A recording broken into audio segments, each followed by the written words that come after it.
All right, ladies and gentlemen, it's another action-packed week here in the world of sports, and you know the place that's going to cover it here, obviously on Sportswire Radio, all of our platforms, including Facebook, Northeast Streaming Sports Channel. We will also be joined later on this weekend with the Tobacco Road Sports Radio and Desmond Johnson's company, also Twitter, LinkedIn, YouTube, with three of my guys here right now. There's Justin Gianelli from the Baseball Banter Show, also former Lyndhurst Golden Bear.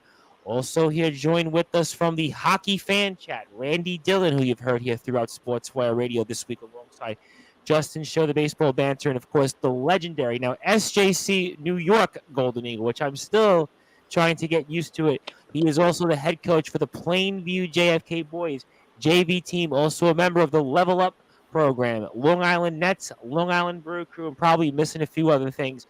The legendary Brute Force Brad Weiss will also be joined by our longest tenured analyst, Rob Maraska, at about 10:30 or so, because he's actually a few short blocks from me at a local restaurant that he's at a birthday party, I believe, at. So, guys, how you doing tonight?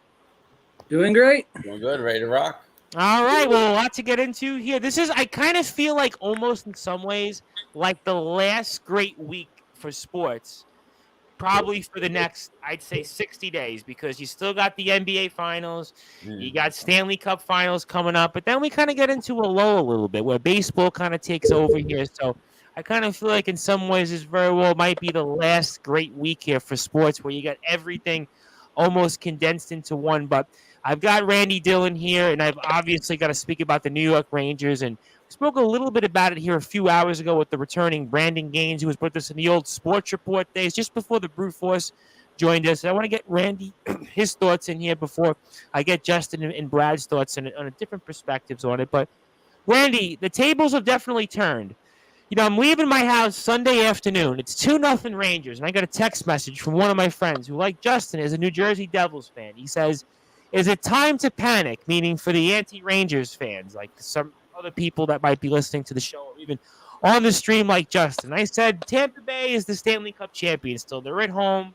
They'll get it together. By the time I came home, I see that Tampa Bay had found a way to win, and pretty much it looks like the Tampa Bay Lightning very well might be on the verge of winning a third consecutive Eastern Conference championship. So for those that are here and listening to this all throughout our dials, Randy, tell us how the tables have turned and the Tampa Bay Lightning are the ones now who are on the verge tomorrow night of quite possibly winning their third consecutive Eastern Conference championship and potentially having that three-peat.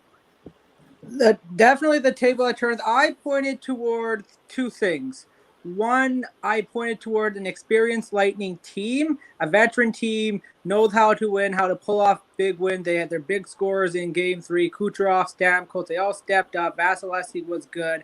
The other thing I'm pointing towards is, we talked about this last week, where a break, how much did it help the Rangers in Games 1 and 2, where the both were a little slow? I think it reversed way, where the Rangers have been playing for their lives the last couple of, pretty much since Game 5 of the Penguin series, and they've been just crawling back. And I think now because they're out of gas at this point. We see them. They've scored one 5-on-5 goal in the last 3 games, only power play goals.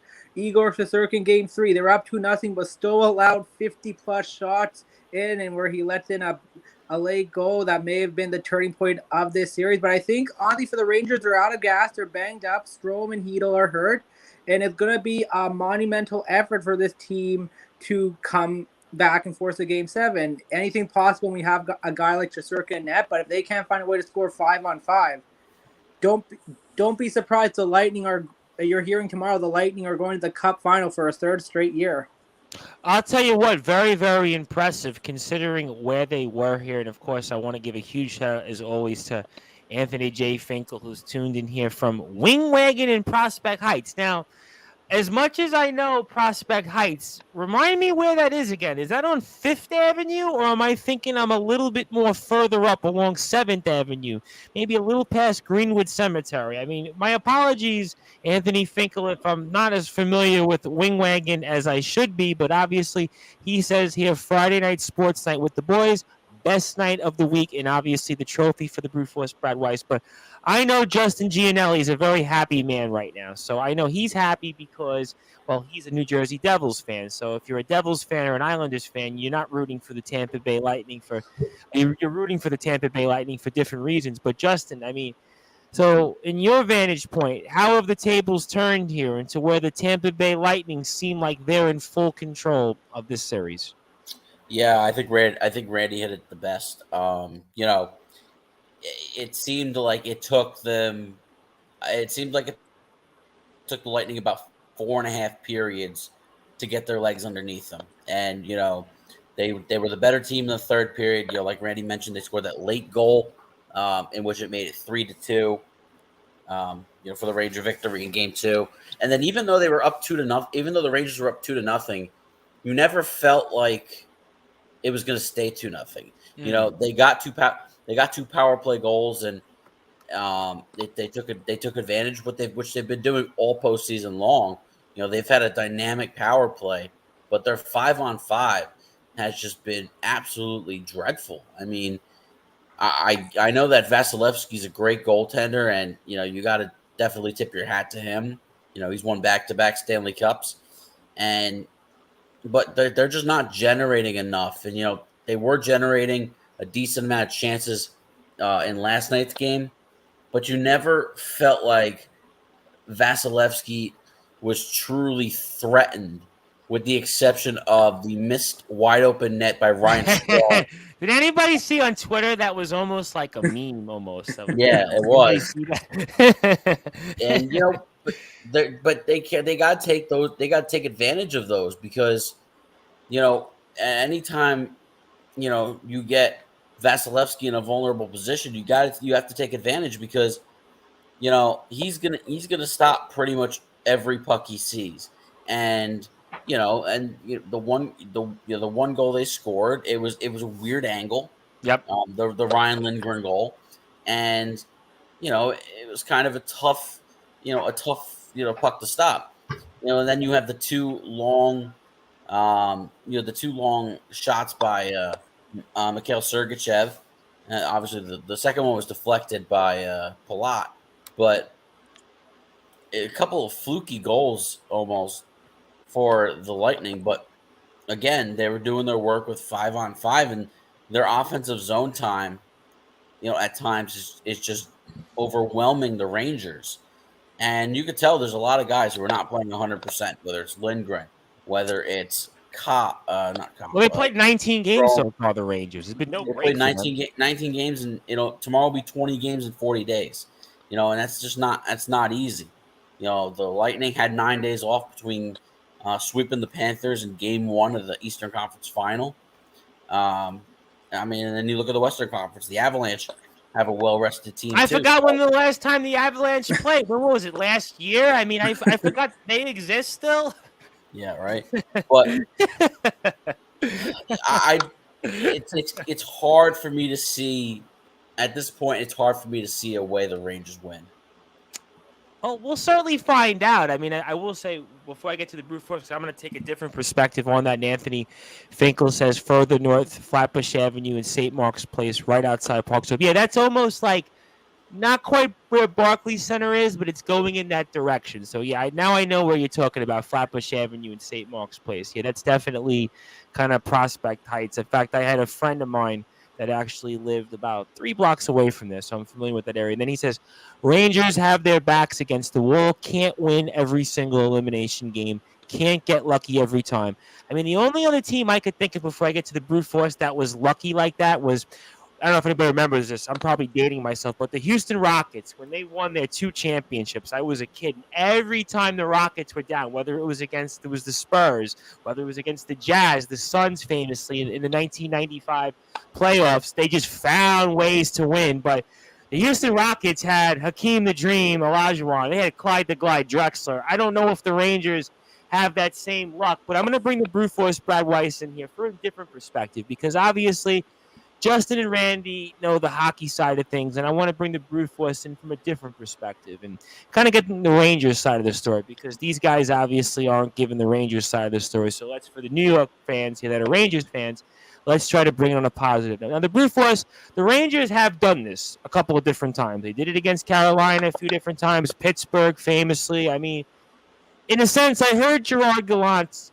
post-game comments afterwards, and he felt that the Rangers played a pretty good game, and he felt not the same way after some post-games I caught after against Pittsburgh or Carolina. So, in one sense, he didn't feel his team played poorly. So, walk me through if you're in the locker room after the game and going into tomorrow night where you got about 24 or so hours. I mean, what's your mindset? Do you still feel confident? Do you feel like, we've come back before, so maybe we actually, as crazy as this sounds, actually want to be in this position down because the Rangers had the 2-0 series lead, and, well, we saw it dwindle. Maybe the Rangers do like playing with their backs against the wall. Maybe this is where they're very comfortable, and they've certainly played well. And walk me through some of those things, and how would you feel right now if you're one of those Rangers players? Yeah, that's an awful lot to dissect there, Tom. But it's definitely. You gotta do that because you are a recent player, a very successful player, and a coach. So I mean, I wouldn't be doing my job. I treat you like the wrestlers we have on here, Sportzwire. Yeah. Well, listen, there's a lot of good points there, and there's certainly something to bring up. And one of them is starting with Anthony J. Finkel. I 100% agree. It's very difficult to come back from being down so many different times. It does take some luck. But if there is one team, like you mentioned, Tom, that has the experience doing it against quality teams, that is the New York Rangers. As you said, they got through Pittsburgh, they got through Carolina. They were down 3-2 in both of those series. Now, this is a little bit different, obviously, being up 2-0 and then losing 3 in a row. But, if I'm a Ranger in the locker room, of course I'm confident. I mean, you really honestly should have won Game 3. I mean, you blew it. You were up 2-0, and you blew it. Then, Game 4 is the only one really where they were kind of out of the game. They really never had any momentum. And Game 5, like you said, I thought they played well for the most part. It just came down to the end with, a tough luck goal there that ended that game. So, listen, the Rangers still can come back. They have the experience. They have the players. Yes, Tampa's obviously the hardest it gets because they're champions. I mean, they're two-time champions. This is not a team you want to get down to. But if you're the Rangers, you know how to beat them and you know how to be in these situations. So you should be confident. With all that being said, all right, like you guys have talked about, it's pretty obvious. We say in basketball, don't rely on just shooting jump shots. It's like the Rangers rely on the power play. Like it's power play or bust right now. I mean, they're not scoring on 5-on-5s. They're not scoring on 4-on-4s. They need an advantage to score goals. And right now they are struggling so mightily to score without a power play. So it almost feels like if Tampa could stay disciplined, I thought the first 2 games, yes, they were tired. Yes, they were not, in the shape because they were 9 games off before those games. So they clearly weren't up to their normal standard. And now they're back to their standard, and they're playing a lot more disciplined and not letting the Rangers get on the power play. Meanwhile, the Rangers in these last couple of games have committed some dumb penalties themselves, which has cost them some of these games. So it's become kind of a reversal. And when you do that, right, you give the team an opportunity to win some games. Now, with all that being said, I'll go back to the confident side. The Rangers should be confident. They have the ability. They need to get up and down the ice quicker. They need to shoot, and they need to be in their side more. Like Justin said, Tampa is dominating. I heard that last night overnight on the radio, and that was a big topic. I'm listening on the fan as I'm doing my paper route, and a lot of people had called up saying that the Rangers they need to play in their zone more. They need to create more chances. No, I mean, you're watching the game, and you're almost like, come on, get to the other zone. Like, they're on one side the whole time. It's like, come on, get the other side. But it's true. I mean, they're stuck in their own zone. They're not getting any power plays because Tampa's doing a better job. And ultimately, that's why they're struggling to score. So, and the one thing we talked about with the Rangers all year, just listening to the great hockey analysts that we talk about is that, Igor Shesterkin's a great goalie, but he's a savior for the Rangers. And, if he has any blemish, it's like, that's it, so he can't save the day for the Rangers. So the Rangers have to play better, and it's not Shesterkin's fault. It's the Rangers having to put less pressure on him and be able to put more pressure on Tampa. And if that doesn't change in Game 6, like Randy said, it'll be 3 years in a row that we call the Tampa champions of the East, and they might even be champions of the whole league again and win that Stanley Cup. Absolutely reminds me so much of the Houston Rockets. I have no idea why, but the Tampa Bay Lightning remind me so much of that 1995 Houston Rockets team. Every time you thought you'd count them out and they couldn't come back. Every team was better than them and they found ways in every instance. And something tells me we might be watching something special here that we haven't seen in a long Has time. anyone noticed the difference in the style of play of these two teams? Like the way Tampa's playing defense, the Rangers are just dumping the puck in the zone, and they're not winning a lot of their battles. So goes right back to Tampa, and Agree. every time that Tampa has the puck, they're entering the zone with ease, and then they're winging it around the boards. They're getting guys set up behind the net, and they're able to get into their flow, get into their offensive sets. For the Rangers, it's just been more difficult winning those puck battles down low by dumping the puck into the zone. They don't have guys being aggressive by by skating into the zone unless they have an odd man rush. I agree with you there, Jump Justin. in, Randy. Because one thing I remember with Game 2 was the Rangers really used their speed in the first few games to really help create chances, get to loose pucks quicker, and they were able to capitalize a lot of that. In the last few games, the Lightning had, especially halfway through Game 3, and even especially in Game 4, the Lightning just have found a way to cancel out the speed, and similar with the Colorado Avalanche did to McDavid and the Oilers. They find a way to neutralize the speed, not giving them those odd man chases, not letting them run up and down, making a track meet, which takes them off their game at this point, where it becomes more of a physical game, and more of a gritty game and a smart game, where the Rangers are struggling with at this point, and they can't get anything going offensively. No question about those things. Size always beats speed in the playoffs, man. It really does. It's those bottom six. You always hear it all the time, though. It's about the bottom six, your third liners, your fourth liners.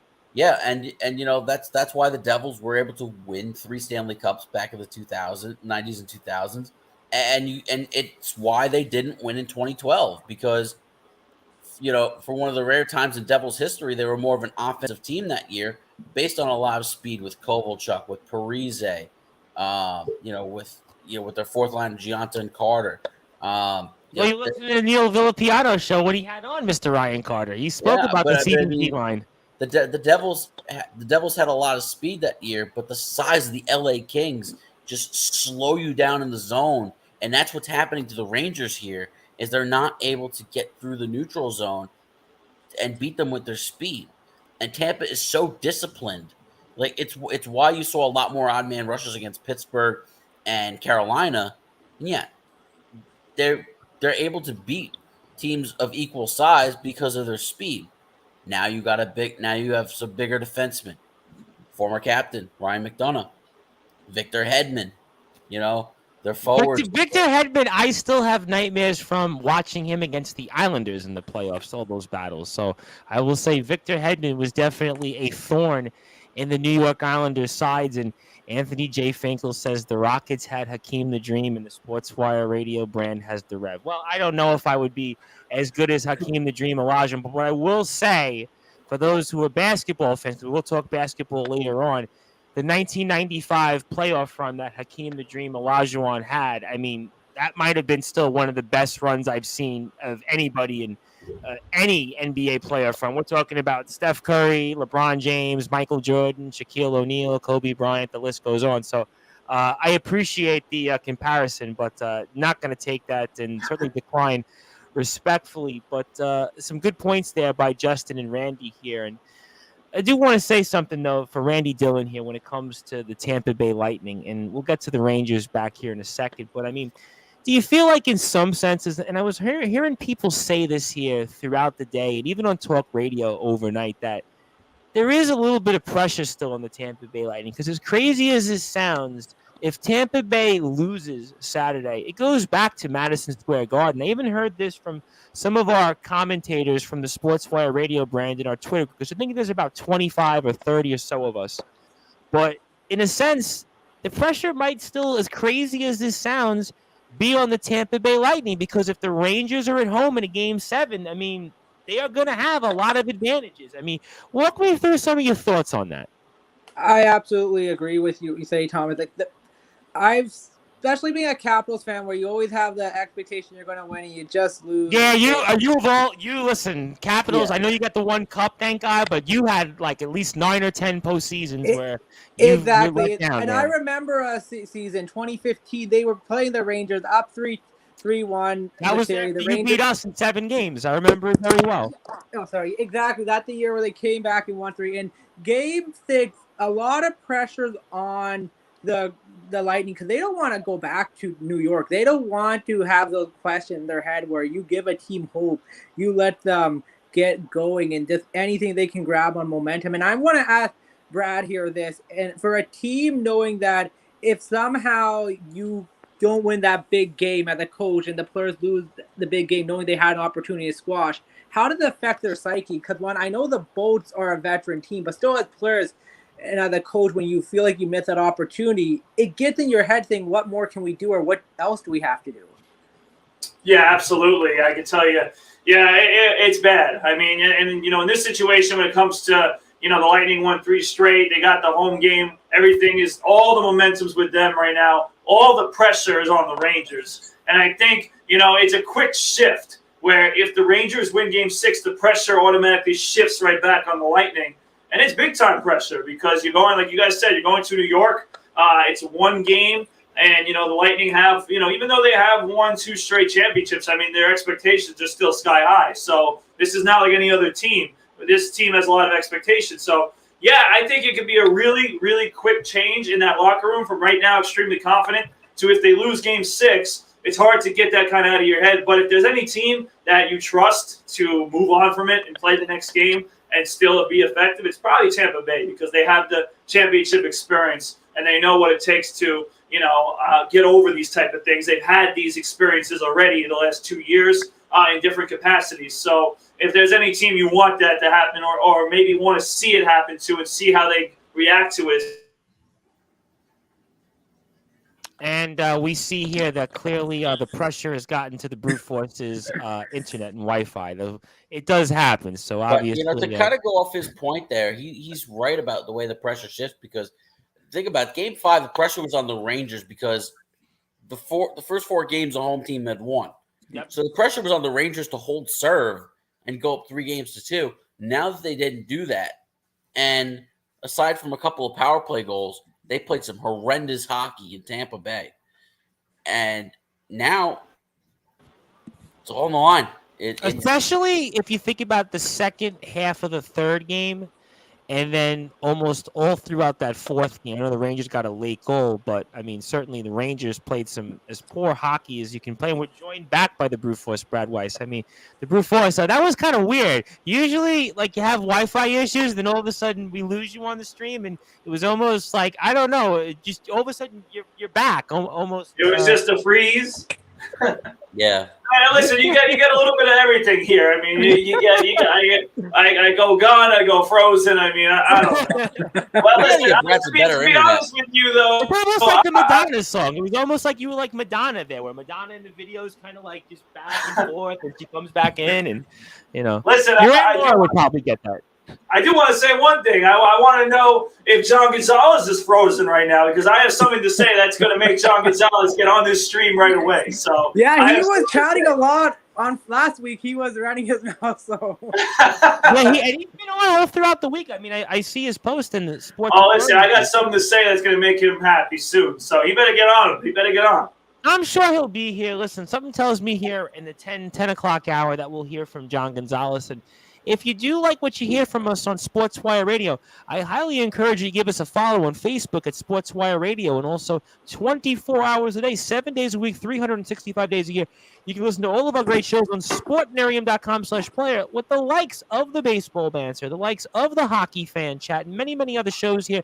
Also, we have a new live music show we're going to be playing Saturday afternoon to 3:30 p.m. Eastern Time, 8:30 British Standard Time to 10:30 British Standard Time with Thomas Clark, our new DJ from the other side of the pond. So you get 2 days a week of your favorite tunes here spinning on sportnarium.com/player and Sportswire Radio. Very, very excited about that. And I am the host of the Sports Report and the station manager here of Sportswire Radio, the Reverend Tom Bryson. We are speaking here the NHL players, specifically the New York Rangers and the Tampa Bay Lightning as they get ready to play the 6th game here of the Eastern Conference Finals with the brute force Brad Weiss, Randy Dillon, and Justin Gianelli. Justin, then, so let me ask you this question, because obviously when we think about the Rangers season, let's hypothetically say, and I asked this question to Brandon Gaines, an Islanders fan who's back with the Sportswire radio team on a little mini Friday afternoon show, Eastern time, a few hours ago.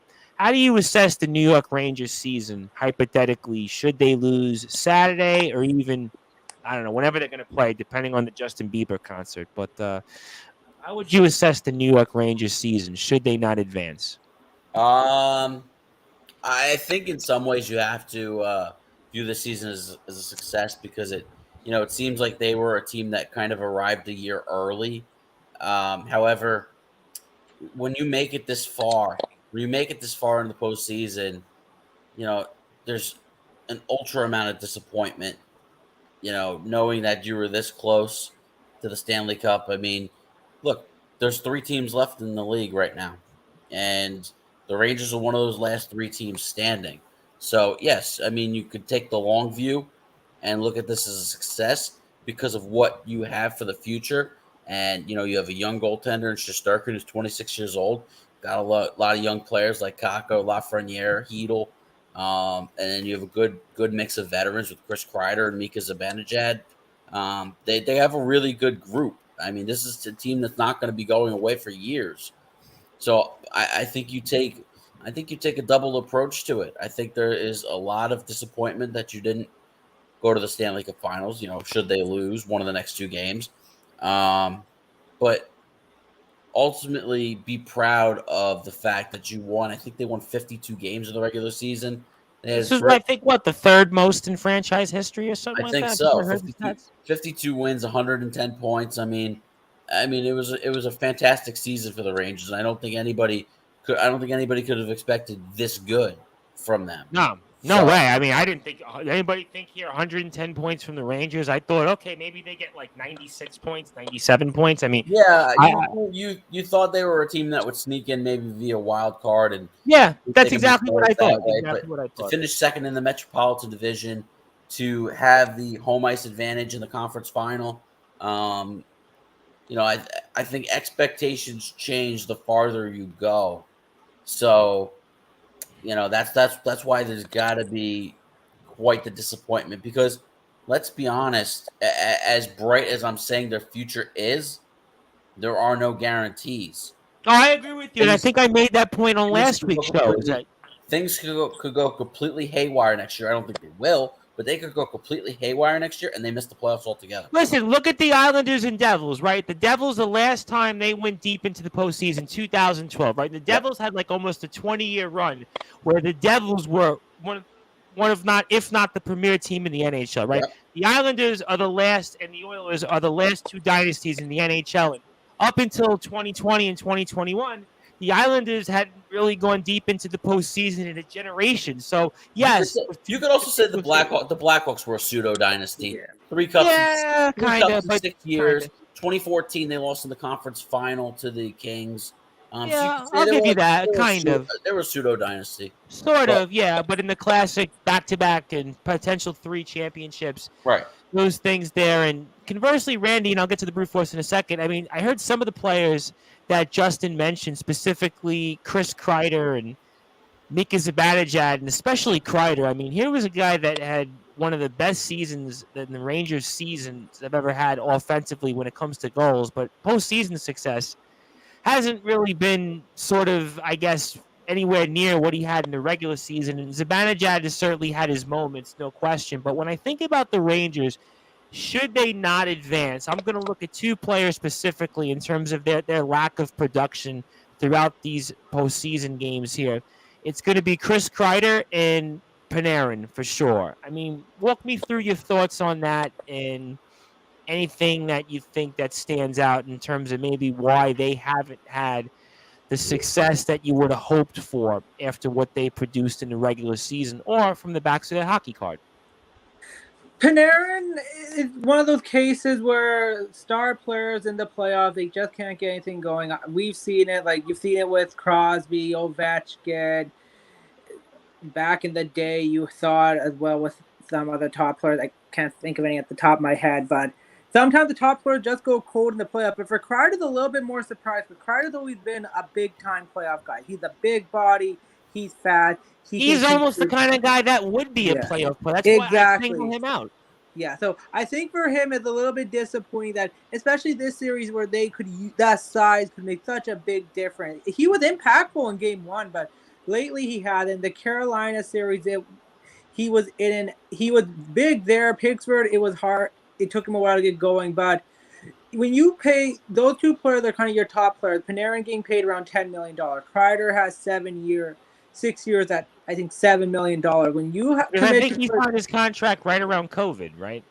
Sure. So these players both have so much term on them, and Panarin's going to bring it. Kreider, the big question is he going to have another 50-goal year? They're concerned that he's going to decline. Like, I don't know if he's going to put up another 50 or can he even put up close to 30 goals next year. That's going to be the question for him as he's getting up there in age around, I think. Well, he's never been that kind of player going into this season. I mean, did he even score 30 before this? I mean, I always remember he's been close to a 30 goal scorer, the power forward, putting up 50 to 60 points, and then the playoff that where he makes his mark. But I don't know if he's going to put up 50. But I think for the Rangers as well, another player maybe you can question is, and he's a UFA on this team, Ryan Strome. He's had a very quiet playoff, and he hasn't had to be good. But when you look at moments when you need someone to step up as a second-line center, you want them to be that difference maker. And I don't think he's been there enough for them, especially last game, missing that open net where you're just like, so I wouldn't be surprised if he's not back with the Rangers next year and they try to do something big. I know there's a lot of talk up here in Vancouver where the Rangers somehow reacquire JT Miller or the Rangers going to do something else to fit that center hole, because when you're that close to Cup, you want to win as quick as you can, because I compare this Ranger team a lot to that Chicago team back in 2009. Yeah, you said that on last week's show. I'm pretty sure. Compare them a lot to that Chicago team where they won their first championship, and that went a long way for that team. But let's say the Hawks didn't win that first cup in 2010, would they still be that good of a team because they didn't get that experience and disappointment set in? Look at Pittsburgh. How many did Crosby won that first cup, but it took him a while after to win it. So. And Ovechkin, I mean, listen, how many times did he come up short in the postseason? I mean, too many to count, but these moments they don't pass. But I think the one thing with the Rangers is they have a young core, but it's going to be who's going to be back, who's going to make the difference there going forward. So, they're in a bit of a salary cap crunch. It's going to be difficult. It's going to be a difficult offseason. I mean, look at the guys that they acquired at the trade deadline. Guys like Andrew Kopp and Tyler Mott. How many of these guys are Frank Vetrano? How many of these guys are going to be back next season? I think that's going to hard to say. Yeah, that's going to be the biggest question for this team. And by the way, Chris Kreider's career high was 28 goals in 2016-17 and 2018-19. That's my point. Before this year, and remember, this is a guy who debuted in the Stanley Cup playoffs. Coming right out of Boston College in 2012. I remember that he debuted, and he was a pain in the rear end. Yep. Playing against him in the 2012 Eastern Conference Final. Yeah, he was a big impact for them, the Rangers, when they faced the Capitals in that series. Like, he's definitely a playoff player. And he had his impacts against the Devils in the conference final. Yeah.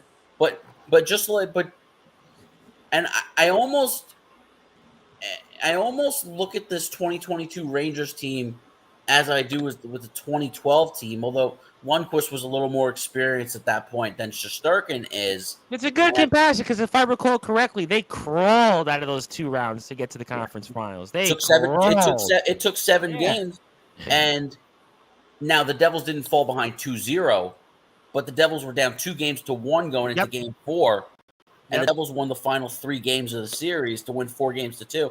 And you could tell by Game 6, in Game 6 going to overtime, you could tell by the end of that third period, the Rangers were out of gas. And remember, the Devils had they went the distance. They went 7 to beat Florida. Yep. But they beat the Flyers in 5. So that gave them a nice. And I think that's the last. Correct me if I'm wrong. Is that the last year the Flyers won a playoff series? Also, that might be right. It might be right. Yeah, when they won their first round. And then series. The other thing to add on that, Justin, is the last 2 rounds you had a Louis Domingue in Game 6. You had Antti Ranta, who's a Yeah.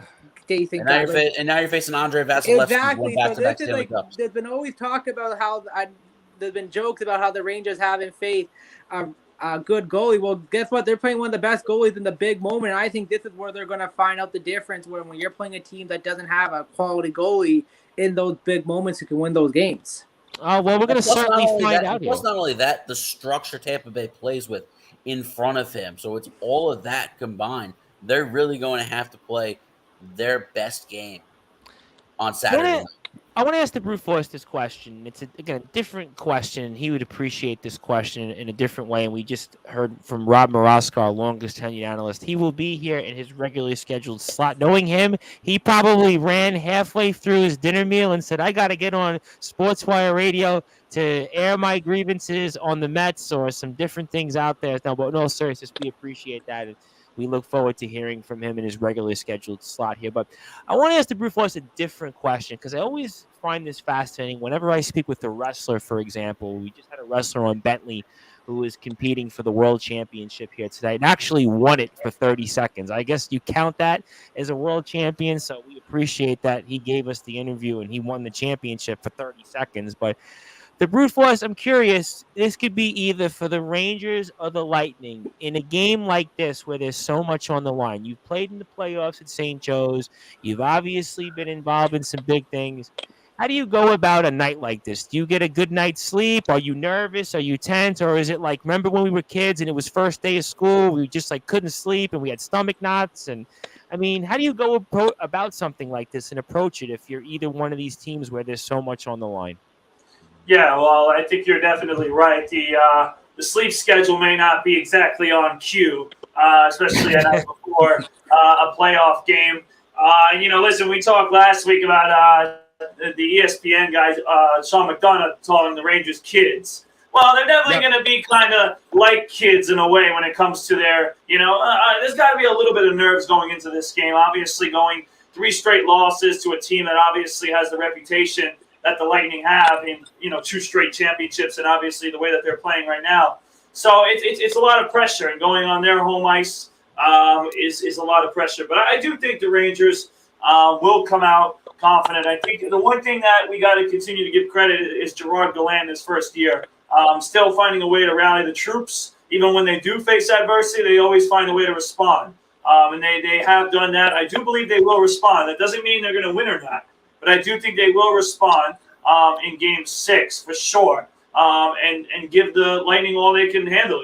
In a game in which they have no choice but to play their best hockey, or else they're going to be going home. So, yeah, I know it from a player's perspective that, and especially a coach's perspective too. When you got a big game the next day, it's not that easy. You might watch a little extra film before you go to sleep. You might, watch film 24 hours for a game like this where there's so much. Listen, you're talking to a coach like myself that's a little bit psychotic at times. I'll overwatch film. I mean, we've had Ryan Hyland on in the past, and we spoke with Coach Hyland, and I get it. Like, I get it in season. You would watch film. I mean, we've had obviously numerous coaches here in the game of basketball, but I still feel like even if I'm a coach, like I would want to do is far away from things from this game so I wouldn't have to think about it. I mean, that's just how I would approach it. Listen, it's easier said than done, Tom. I mean, you try to, but it's just so hard because you're so committed, you're so locked in. It's a series, and the one thing that, is hard now is that, the teams know each other. So there's not that many advantages you can get right now. But if you can find one, you can find maybe something that you can improve on that may make a difference in the next game, then maybe you do take that extra time to watch another, stint of film to try to make sure you're that much more prepared than the other team potentially. But in the playoffs, that's harder because obviously you've seen the team so many times. There's only so many adjustments and different things. See, and I think this year it's different than last year because remember, guys, last year we had the whole schedule where teams were only playing within their division. So when teams were playing later on into the rounds, okay, it's the first time you're seeing these teams in the Stanley Cup. So I get that point on the film, but I still feel like in a lot of ways with so much on the line, I feel like the best thing you could do is almost to just get as far away from the ice. Maybe go see the new Top Gun movie. Maybe go see the new Jurassic Park movie. I mean, I would just think for whatever reason, Just do something like, for example, Wade Boggs used to do before he would go play a baseball game. He'd have chicken before he go. I mean, I would just think something like goofy for whatever reason. I would just think You got to make sure you're careful though, Tom, because in the NBA playoffs, there was talk when the 76ers were playing the Miami Heat, and they had that day off, and they were trying to not think about what to do the next game in Miami, and what they were doing in Miami. It wasn't. It was other things that they shouldn't have been doing before a playoff game. Big difference, right? South Beach. Not like when you play, all due respect, Randy, some of these teams in Canada, for example, Edmonton or Calgary. I mean, there's no South Beach there. I mean, listen. That's true. We have fans in Canada. We have listeners out there. Trust me, no question. We love Canada. We love all our places around the world. But South Beach is a little bit of a different animal. That's a different dynamic. You got to definitely make sure you cut out the distractions. And quickly before we pivot from this, I want to talk about a distraction, because this is where John Gonzalez comes into the picture. Okay, because I'm going to do it before he even asked me to do it, because every show he asked me to mention James Dolan once. All right, and now's the time for me to mention James Dolan. And if you guys don't know where I'm going with this, you'll find out right now. Okay. Ladies and gentlemen, it's pretty obvious. Everybody has seen. There he is. There he is. All right, John Gonzalez. Eyes on the screen. Eyes on the screen. All right. All right.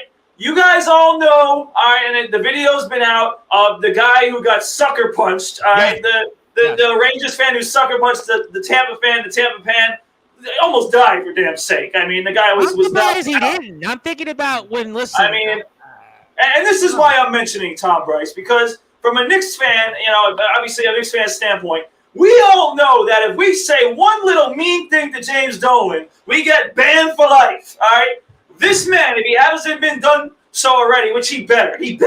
Okay, this man needs to be banned for life. This man needs to be banned from New York City. Yes, MSG put out a tweet. I don't know if it was from Dolan directly, but they've already announced that this fan is banned for the rest of the year. Well, it better be from Dolan, because he's quick, all arenas in general, like that's inexcusable. It's ridiculous. But like I'm saying, this man James Dolan, right? When it comes to a fan saying something mean to him, they're expelled, immediately. Where this man, he could have taken his time. But I'm glad to hear that he had to have been banned for life. He should be banned from New York City. It should be further than just the MSG, because that is unacceptable behavior after a loss. And I just wanted to make sure, because this man James Dolan is quick as ever to ban people, even when they don't curse or don't do anything. They just say something. Listen, Charles Oakley is the biggest example, right? I mean, obviously a legendary figure in New York Knicks history, and look at that. But no question what that individual did. I don't know if he's a Yankee or a Met fan. I wouldn't want him at Citi Field or Yankee Stadium. Absolutely not. He should not be allowed in these sporting events any longer. Well, he might be facing jail time. There's always a possibility. 100%. So, I mean, we'll see. We'll see what happens. As he should. No, listen, definitely you don't condone that. And to be fair, I mean, I've seen, Islander Ranger games. I've seen Bruins Islander games, and I've definitely seen it get testy, but nothing like that. I mean, that was definitely something that was uncalled for. That was something that you don't wish on your worst enemy. And Anthony Finkel says, that sucker punch was shameful. Hate seeing people pick on an easy target. Poor guy never saw it coming. And that's almost kind of like, in one sense, like you almost, if you're like a fan of that particular team in that building, which was the Tampa Bay Lightning, I mean, you'd almost be nervous to wear a Tampa Bay Lightning shirt. I know I would be. I mean, would anybody ever think that same way? I mean, I know we spoke about it during with Philadelphia, but go ahead, Randy. Oh, absolutely. Like, I've been to games where I've been to Battle of Alberta here back in Calgary cheering for the Oilers, and I would wear some Oiler gear, and I would be scared because there are people out there that... How about Montreal? Montreal's fans are pretty vicious also. Yeah, like I've heard stories that Montreal fans in Boston especially are Montreal fans. Like, I think there was a story where a Montreal fan degraded a female just because she was cheering for an Ottawa Senators at the time they were playing the playoffs, and just some nasty stuff. It's just not a part of the game. It gives your fan base a bad reputation. And I could imagine from your side, Brad, where you're just hearing that, you're just like, as a coach, if you hear something like that and you're coaching at a high level and you're seeing fans doing that, you're just thinking, why? Exactly.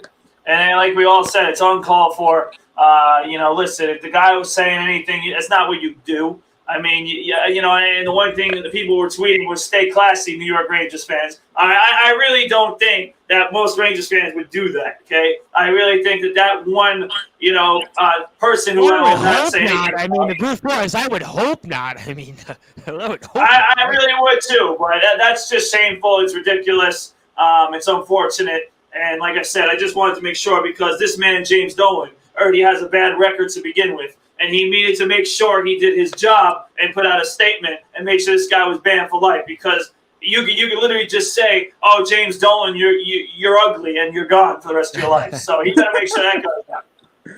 Well, certainly this individual is definitely going to be dealing with, I'm sure, some type of repercussions for this. And again, certainly uncalled for. And that's always why sometimes it's unfortunate with sports. And that's why some people always feel like, I don't want to go to these games because people get drunk and there's different things that happen. I mean, obviously going to a lot of hockey games, that's where I've been to most in my sporting events. And I can tell you, there are certain teams, fans that do get a little bit hostile. But that was definitely, again, uncalled for here. But Randy, I want to ask you this question as obviously you're going to segue into baseball in about 10 or so minutes. And I wanted to ask you specifically what you think in terms of give me, let's say, one or two keys for the Rangers and one or two keys for the Lightning in order for them. And I'll get Justin's thoughts on it next. But Randy, for you, give me one or two thoughts you think for the Rangers in order for them to win and continue the series, or for Tampa to win their third consecutive Eastern Conference championship and have that opportunity to do what no NHL team has done since those Islanders teams have done, and that's three-peat. Yeah, so I would definitely say the one key for the Lightning is it's very simple. Vasilevsky's got to be key tomorrow. The Rangers are going to be pushing, fighting. He got to play his best hockey of the playoffs. We saw him in Game 7 against Toronto, Game 6 in overtime against Toronto. He needs to play at that level if the Lightning want to go. For the Rangers, you got to find ways to score 5-on-5. I think you've won 5-on-5 goal. You got to find ways to go back to your game, get back to the speed game, create chances, force the Lightning to make turnovers, beat them to pucks, create odd man rushes. If you can't find a way to score 5-on-5 in Game 6, you're not going to win. So the key for the Rangers scoring 5-on-5 in the speed game, for the Lightning, Andrei Vasilevsky. No question about that. And again, the Rangers, if you think about it, really since Game 2, they really haven't generated much offense at all from even strength. So certainly we saw at times in both the Pittsburgh and Carolina series that there was plenty of offense from the Rangers. And Ryan Strome is a bonus, only 9 points so far in the postseason and 2 goals. And John Gonzalez says here, Eagles fans are the worst. I saw an Eagles fan once steal a Giants fan's prosthetic leg at an Eagles home game. You know what that reminds me of, John Gonzalez? And Randy might remember this. There was a wrestler, Zach Gowen, who wrestled briefly in the WWE, and he had a prosthetic leg almost. I think that was his leg was actually part of a storyline once between, I think it was him, Mr. And Vince. McMahon. Yeah, it was him and Vince, and he took his leg off. It was him and Mr. McMahon. So, I mean, I think it might have been Kurt Angle, might have been involved in that somehow. Was it Hassan Benjamin? But anyways, that's for whatever reason that reminds me of. So certainly that is definitely interesting. And John also says, I had the Rangers in 7, so relax. So what are you telling us, John Gonzalez? You're a Salicata here and telling us, don't worry about it. Yeah, Rangers, they got this. I thought he said 4 last week. John said 4 or 5. Well, Rangers fans have I guess they make up their own opinions as they're here. I mean, Justin, I got to ask you. I mean, I know for you, give me 1 or 2 keys for the Rangers and 1 or 2 keys for the Lightning in order for either team to get the result that they're desired for. Yeah, I think if you're the Rangers, I think you got to try to force the Lightning into a game where they're a little bit more undisciplined, because the Lightning have seemed to be very disciplined over the last few games, and they haven't taken it. Now, okay, I know Ranger fans are going to cry and complain about the refs all day long, and that's just what they do. They are that's why I cannot stand this franchise. They are the worst fans in hockey when it comes to crying about the officiating. Montreal fans are pretty bad. I've got to be honest. They're pretty bad too. But they already played Pittsburgh. They already got the worst officiating in the playoffs, so don't worry. But with that being said, I think if you're the Rangers, using that speed, you have to force the Lightning into making mistakes and getting those power play opportunities. Because, like Randy said, the 5-on-5 has been abysmal, and they're just not generating enough offense. For the Lightning, It's state of your game. You have been pretty much the better team for the most of the last 4 games. But the Yeah, last I would agree with that. 3.5 games. State of your game. Show your championship pedigree. I mean, obviously because they've won back-to-back Stanley Cups. There's a lot of Stanley Cups on that roster. Plus, you've got veterans who, didn't even win with them, like Corey Perry has a Stanley Cup with the Anaheim Ducks. So even he brings Stanley Cup How about experience. a guy like Corey Perry, who's been in the league a long time, and now he gets the chance to have another championship and kind of cement his career almost, if you think about that. Kind of interesting. Yeah, I mean, he was a young player. He and Getzlaf coming up won a Stanley Cup early in their career with the Anaheim Ducks. And here Perry is late in his career after losing a couple of years ago when the Dallas Stars got to the finals. Actually, if I'm not mistaken, I think Perry has lost back-to-back. Yep. I think Perry was with He Montreal. was Montreal as well last year. So he said, hey, if I can't beat him, I'll join him. And by the way, well, that would be an interesting trivia stat, by how the way. about this possibility for Patrick Maroon? The chance to win a 4th consecutive Stanley Cup. I'll tell you what. I mean, real Pretty quick great. before I'll get a Rob Moroska Ranger thought in here before we transition. Interesting trivia stat that would be. Let's say hypothetically that I'm going to make everybody chuckle here a little bit. If Corey Perry, let's say, gets to the Stanley Cup Finals and loses the Stanley Cup Final, to lose with 3 different teams in 3 different years. I mean, you want to talk about luck? I mean, people talk about the Buffalo Bills all the time and losing 4 Super Bowls in a row. Could you have imagined losing 3 Stanley Cups with 3 different teams? I mean, I don't know. Do I want to wish that on somebody? And he joins the team that won back-to-back cups, and then they were to lose. Which is possible because Colorado looks close to unbeatable. Yeah, I mean, that's been the talk of Twitter. I mean, we'll see. That would be kind of a neat stat, though. I don't know if I'd want to be a part of that punchline in history, but there's a possibility. But Rob Moroska, you're with us here, and I wanted to get you a quick thought on the Rangers. I know you're watching it from afar, and any thoughts on the Rangers going into tonight's or tomorrow night's game? Well, tonight actually for our Tobacco Road Sports Radio audience, because they're going to be joined with us here tomorrow afternoon. So, any cool. thoughts on the Rangers? Last night's game, that last minute and a half was a joke. They choked, and I didn't get to listen to you guys, but I'm sure you were talking about the fan that. Yes, we just spent a few minutes on that. Yep, we just did. Yep. I'll tell you that I saw that last night, and that was disgusting. I mean, last week we were talking about the Philadelphia fans, but really. That was disgusting. No need for that. Of course, the guy's from Staten Island. I mean, where else is he going to be from? Well, but really, seeing that, it just, usually New York fans aren't that bad. We've been to compared to like Philadelphia and hockey, Montreal or Boston is another example. I mean, New York fans are. I would say New York fans, for those that are listening to us in different parts of the country or throughout the world, are almost like, how can I put it? Almost like moody fans. They're almost like if it was a grunge band. That's what New York fans are like. They're like a grunge band. They're like very whiny almost, very down-tuney, down-riffy for our musicians that might listen to us like a Joe Dell. But you don't really put them in the same category as like a Philadelphia or a Boston or a Montreal in hockey. No, it was just, you know what? I'm glad that they got the guy. I mean, with the liberal laws in Manhattan, who knows what's going to happen to him, revolving door, he's probably going to be out tonight after he gets a rain, but who knows? But anyway, he was banned from from the Garden, right? Yeah, Justin had mentioned it. I think Randy left that. Or was some Brad that's a good thing. Listen, he should be banned from all NHL games everywhere. That was just disgusting, and you know what? It was uncalled for. And John Gonzalez, I don't know if you heard. I don't know if you heard the news, John, but the guy got rewarded with Rangers season tickets by James Dolan. But this is the same man you said that's the best owner in sports, John Gonzalez. This is what he would do. Yeah. I guess. I mean, maybe. I guess he would get rewarded with tickets, but who knows? I mean, but obviously, certainly that individual. I don't even want to name his name at this point, but certainly he'll be facing some type of consequences here. And Randy, I wanted to give you the floor. I wanted to give you some closing thoughts. Anything else you want to share? And I also wanted to share it also because I know it was talked about in the Sportswire radio group.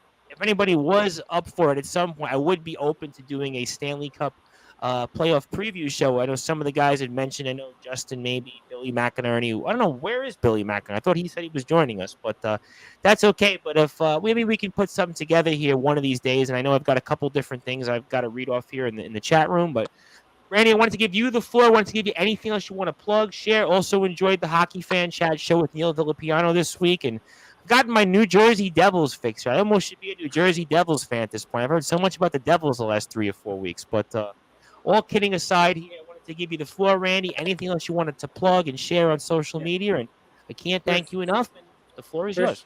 Sure. Thank you, Thomas. Yeah. So social media, again, you can follow us at Twitter at Randy Dillon, Dillon spelled DHILLON, Facebook at the Hockey Fan Chat page.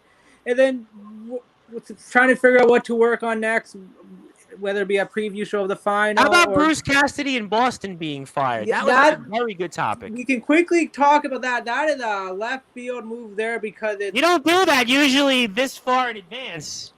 That organization, they're going to be in problem because it sounds like there's some heat with Don Sweeney, how he's done thing where he let Crew go, he let Krejci go, and how that affect Pasternak. And Pasternak might not want to come back. That organization has very few prospects in the pipeline up front. So, well, they've had a long run of basically this same kind of core in terms of their top six. I mean, you kind of feel like that this could be the last of their, 10 or 11-year run as being a contender. Yeah, they are in trouble there, especially with Marchand out till June. I think 6 months. He won't be back till December. Then Bergeron most likely could not be coming back. Though if Pasternak leaves, that team's going to be in a shambles there. I know we didn't really get touched much, but I think it's more of a surprise. And there's problem with that Bruins management team with Don Sweeney right there. I think there's something wrong. There's something he's not doing right where players are wanting out. Jake DeBrusk, also another player who wants out of that team. He's been asking that now for a few years. That's going to be an interesting name also, figure out what they do with him also long term. So we'll definitely see there for Colorado's going to be interesting how they're going to see will Kadri be healthy enough to play, and same with Kemper. And then going back to what we were talking about earlier, talking about teams, that opportunity with the Rangers. Do you fall in suit with Edmonton a few years ago? They went to a second round, 2017. Then I remember that. And then to Anaheim, and then they've been a mess since there. They finally got back. So I think the question there for the Oilers, can they get back? Are they going to be taking a step back or forward? But we'll see what happens there. Well, reminds me of, for whatever reasons, there's an Anthrax song called Perpetual Motion, and that's, for whatever reason, that song reminds me of when it comes to the Edmonton Oilers, the Boston Bruins, and we'll see about the New York Rangers. That's why I always say, if you get here, you got to make the most of it. And then for all the Devils talk we've heard lately, I know talks in Calgary have been quiet there. So Johnny Gaudreau might be coming your way. So get that jersey ready there for him. Well, we're going to do a Stanley Cup preview show. Well, we're doing a Stanley Cup playoff preview show. We're going to be talking a lot about this because my palate's wet for some hockey. So I'm happy to have you, Randy. I'm looking forward to doing that here in a few days, whenever this ends here. And obviously, we'll definitely have you come back on here next Friday and get a few thoughts. Wrap up depending on where we are with the Rangers and everything else. Great stuff for you, my friend. Great stuff on the show with the Hockey Fan Chat, and I'm looking forward to speaking with you here in a few days live on Sportswire Radio. Sounds good, guys. Thanks, Thomas. You guys all have a great night. All right. And that was Randy Dillon here. Of course, it was a great job for us covering the NHL, and like having Randy with us. Always liked Randy. Randy's been a follower of mine on Twitter for a long time, and always like having him. Does a great job for us also on Sportswire Radio. He's also part of the Hockey Fan Chat show. We're joined here by our longest tenured analyst here, Rob Maraska, with a segue here into some baseball for a little while here and see where it takes us. And I'll get to the Mets. There's a lot to talk about here with the Mets, but I really wanted to get into the news that I think has been the talk of most of Major League Baseball here so far. And something that I kind of touched upon last week. I know John Gonzalez reminded me of that on Facebook. Speaking of John Gonzalez, he actually messaged me on Facebook basically wanting me to bring it up. That is the news that the team the New York Mets is currently playing, the Los Angeles Angels of Anaheim, have parted ways or fired Joe Madden, their manager, and certainly after one of the longest losing streaks in certainly recent memory in that team's history. Wanted to get Mr. Maraska your thoughts on the situation brewing there with the Angels and Joe Madden, as he is no longer their manager after we kind of touched upon it on last week's show. Yeah, I thought they were going to wait a little longer, but they pulled the trigger. They got rid of him, and they had to do something because their season is going downhill now. The Phillies did it, and they started to win. So not the case with the Angels so far, but it was a move that they had to make. I feel, and they gotta turn things around while they still have time. I mean, it's still only June, so they have time. So I guess quite a tumble though, guys. Right, 27-17, and you lose as many games as they did. I mean, yeah, quite the tumble. And so that's how I feel about it. There's also a couple other things I want to talk about with the Angels, but let the other guys talk about. No, we're going to be getting into them. Don't worry about it. We're going to be speaking a lot of baseball here, so I'm sure that certainly we'll be getting into it. Obviously, the Angels just coming off a 14-game losing streak, and I want to get the brute force in here, and I'm going to get to Justin. But again, I always like to ask you, Brad, in these different spots, because just like with the Phillies last week with Joe Girardi, you've been a part of a coaching change here, and John Gonzalez has got a comment. I'll get to it after the brute force, but you've been a part of a coaching change. Obviously, at SJC with Kevin Spann going in there for Mike McSloy. Not quite the same situation, but it was kind of in some ways because you guys, the program kind of went in the toilet after the early years of Kevin Spann. And walk me through that situation. I mean, do you think all of a sudden it's just like a flick of a switch and all of a sudden the team just plays well and it's that easy to fire a coach and you play well like that? I mean, we see it as Rob Moroska brought up with the Phillies, but I'm always curious about that. Is it like the move that you just all of a sudden, okay, I fire a coach and all of a sudden you had the same players before, right? They didn't win. I mean, is it that easy to fire a coach and you play better? I mean, you've been through this before, obviously, at SJC with Spann for Mike McSloy. I mean, talk to me about that. Yeah, it's a tough question, especially as a coach myself. If anything happened to me where we were struggling, No, luckily, I think I'm pretty secure right now. Did you sign a contract extension, by the way? You're not on almost one of the listen, I might need another year or two to earn it, but I'm in a good spot right now with playing for sure. But listen, when it comes to this, obviously coaches, as a coach, I never want to say that a coach should be fired. But listen, we talked about it. I want to pat myself on the back. I was waiting for Tom Bryce to bring out that clip of me talking about this last week. Because I was trying to find it, actually. I was trying to find it. For whatever reason, I couldn't find it in the show. And then I just totally swapped the last 24 hours. Listen, I was close to accurate where I said, and I didn't think it would happen this early. I thought maybe the All-Star break, I said, if the team starts to free fall and they go under 500 at the All-Star break, I thought Joe Madden would be gone. But, they free fell so bad. I mean, we talked about it last week, from 10 games over to nearly 5 games under 500, where, the Angels were in a tough position because it's not like their pitching has been horrendous. I mean, it's been good enough for them to win games. Their hitting obviously could be better. Mike Trout was in a slump. That didn't help. But certainly, when the team loses that many games, the year you would have liked also. No. Right, but he's still playing decent baseball where, you shouldn't be losing 14 whatever games in a row. Especially to the teams that you lost to. I can understand the Yankees, but you lost to the Phillies. You lost to the Red Sox. I'm not saying those are the worst teams, but those are teams where you don't get swept over and over again. Right. It was bad. And when you're the Angels and you're in a situation where you feel like you got to find a way to win now. I mean, there's been so many years with Mike Trout that they just haven't won. They haven't lived up to anybody's expectations. And finally, they show you signs of it, and then they fall down so quick. And you got to do something about it. And sometimes, as much as I hate to say it as a coach, you need a new voice. You need a new way of doing things. And, the one thing that, I openly admit is that when, Coach Spann left and Coach McSloy came in, there was a new energy and there was a new way of how the program was going to go about it.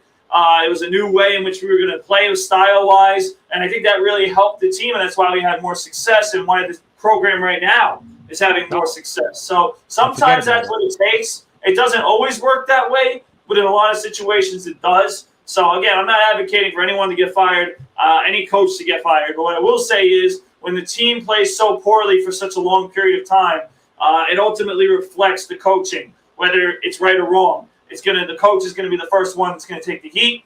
And Joe Madden in this situation did. And, listen, the Angels are playing a little bit better, but ultimately they're going to have to play much better if they really want to, do what they are capable of doing, which is being a playoff team. And then maybe make it a run. They have the team. They've shown signs that they can win games. But right now, they played really very, very poorly, and it's very concerning. That's ultimately why Joe Madden's no longer the coach.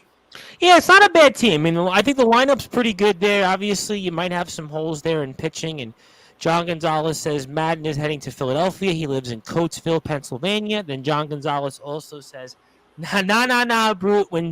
When I asked about managers who were on the hot seat a few weeks ago, I mentioned Madden. Yeah, I think you did, and I think I mentioned Madden on last week's show. So certainly that was, at the end of the day, not a surprise because, again, you've been there 3 years. The team's got an owner that's definitely trigger-happy, and frankly, they haven't had much success, and this is a team that should do well in the American League. And Justin, I mean, obviously, our Mets will play them. We'll get the Mets side of the story here in a minute or two. But give me your thoughts on Joe Madden here in the Angels and him no longer being there at the helm. And where do you think the team goes going forward?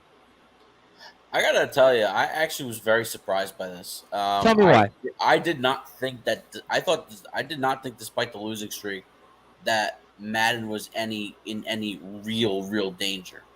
Now, my actual belief is this streak is just like a little pillow excuse for the Angels to say, hey, we're firing Joe Madden. I feel like there's front office differences between general manager, and other front office executives. And I think that they're just using this losing streak as a pillowed excuse, as a fallback. This is not a general. This is a general manager who didn't hire Madden. He was already in place when he took over. And, it's a way to bring his guy in next year, obviously with Phil Nevin being the interim for the rest of the year. But I think they were looking for any kind of excuse to get rid of him. And, it's clear that he wasn't able to turn this team around. And, here's a guy who helped end a 108-year drought in Chicago, helped bring relevance to the Tampa Bay Rays franchise, brought them to the 2008 World Series.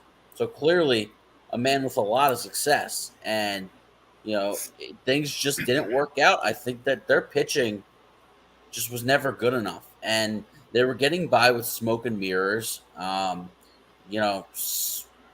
Lorenzen was off to an okay start. Reed Detmers had the no-hitter. He's been up and down of late. Ohtani's been pretty good. They got some tall blonde dude. I don't feel like saying his name. D-bag Central. But their pitching is just not good enough. And their bullpen, look, they signed Aaron Loop away from the Mets in the offseason, and we were all disappointed that Loop didn't re-sign. But guess what? Loop's not having a good year. He's just not. So the Angels pitching has been a problem. And yeah, Trout was in an 0-for-26 slump. He finally breaks out of it. Now he's dealing with a bit of a groin issue. So, I mean, I guess a little bit of good news for them. They activated Anthony Rendon off the injured list today, but seems like he's always on the injured list. Yeah, I feel like since he signed that contract, it's almost been like, which as Met fans, we got to be happy because he was another Met killer. He was one of those guys. Every time I felt like he got up for the Nationals, it was always a double or a home run for whatever reasons. And a couple of different comments in here from John Gonzalez. He says, I actually like Phil Nevin a lot. Madden's replacement in Anaheim, of course, Phil Nevin. Ex-Yankee coach, also Padres slugger for a long time. And John Gonzalez has a funny comment here, which I think we might have covered. He says, what's really sad? Mickey Callaway getting fired in a Mexican beer league. I mean, yeah. For us, would you guys want him at the Brew Crew? Do you guys need a manager? I mean, Mickey Callaway might be available. You guys want him? We might need a manager, but no Mickey Callaway. Mickey Callaway, listen, we don't got to go there, but Mickey Callaway, listen, he could go join Robinson Cano and just end his baseball career because they both should just hang out together and just have some good conversations. That would be for an interesting conversation, and I wanted to share this. Cano's back, by the way. Yeah, Oh, we'll get to that in a second, but I wanted to share something that actually Chris Bezea had shared in John Gonzalez's Sports Authorities group, which actually makes me feel better as a Mets fan when it comes to most recent losing streaks. And for the Mets, as us Met fans, we actually don't have one of the more recent 12-plus game losing streaks. Our last one was August 2002. So, I mean, for all our talk about Met fans, things being bad, it's actually been just 20 years since we had that long of a losing streak. So there's a bunch of teams on the list here that have had much Why they more let Bobby success. V go at the end of that year? Yeah, that was the year. I think we were like 55 and 50 at one point. And that's kind of where the season kind of went in the dumps. But some of these teams here that have had losing streaks of most recent memory of more than those games. Angels, obviously, most notably 14 games. Orioles, Cubs last year, 19 and 12 each. Rangers, Diamondbacks, Twins, who've had some success most recently, 2016. Reds, well, Reds are in a whole class of their own. The Braves, hey, the world champion Braves, 2015, 12-game losing streak. Astros, 2013, right before they turned the franchise around, 15 games. Royals, before they went on their runs. Mariners, who are kind of perpetual emotion, would be the name for that franchise. Pittsburgh, Nationals, 2008, which I don't forgot about that. Rays, 2004, and then Rays, the Brewers, 2004, and the Tigers twice, 2002, 2003. So listen, there's some good teams on that list, and we actually aren't one of the more recent teams. So, and John Gonzalez has a funny comment. We'll get to Cano in a second, but John says, Tom, the Brood hired me last week to manage the Brew Crew, so pump your brakes on Mickey Callaway. Can you confirm the Brew Force? Can you confirm that Mickey Callaway is managing the team, or it's the old confirm or deny? Listen, what I will say is that I would rather John Gonzalez manage the team than Mickey Callaway. And I actually, listen, John has some great takes, so I think he would be a very solid voice and manager for the team. He's got a presence as well. He's not a short guy. He's got presence, so he knows his stuff. So he wouldn't be a bad manager for the Brew Crew at all. That right now we'll get to Brew Crew a little bit later, but right now it's kind of treading water a little bit. I'll get to the Mets in a second, but I did want to piggyback after what Justin said because thanks to the crack staff for giving that. And I guess this is kind of bizarre to me that the Padres have decided to bring back Robinson Cano on a minor league deal. I mean, help me explain this here. You let the guy go, and then you bring him back. I mean, did he have, information on players? Did he have PED research? Was there something he had on somebody? Because you let him go, and then you bring him back. I mean, anybody want to comment on that or speculate? I just don't think he was ready to quit. And the Padres were saying, "We'll sign you, but you have to play in AAA." So, that's what it came down to. That's a stupid move. I mean, really. But how many Right. years did he have? 3 or 4? I mean, come on. What the minor leagues? I mean, come on, give it up already. Retire. It's over. Yeah, I don't know. I mean, the Brew Force, you've seen some different things throughout your career. I mean, that's bizarre. That'd be like if you guys at SJC, and I hope he doesn't hear this, but if you guys brought Blaze Lemmerman back, that would be like the same thing almost.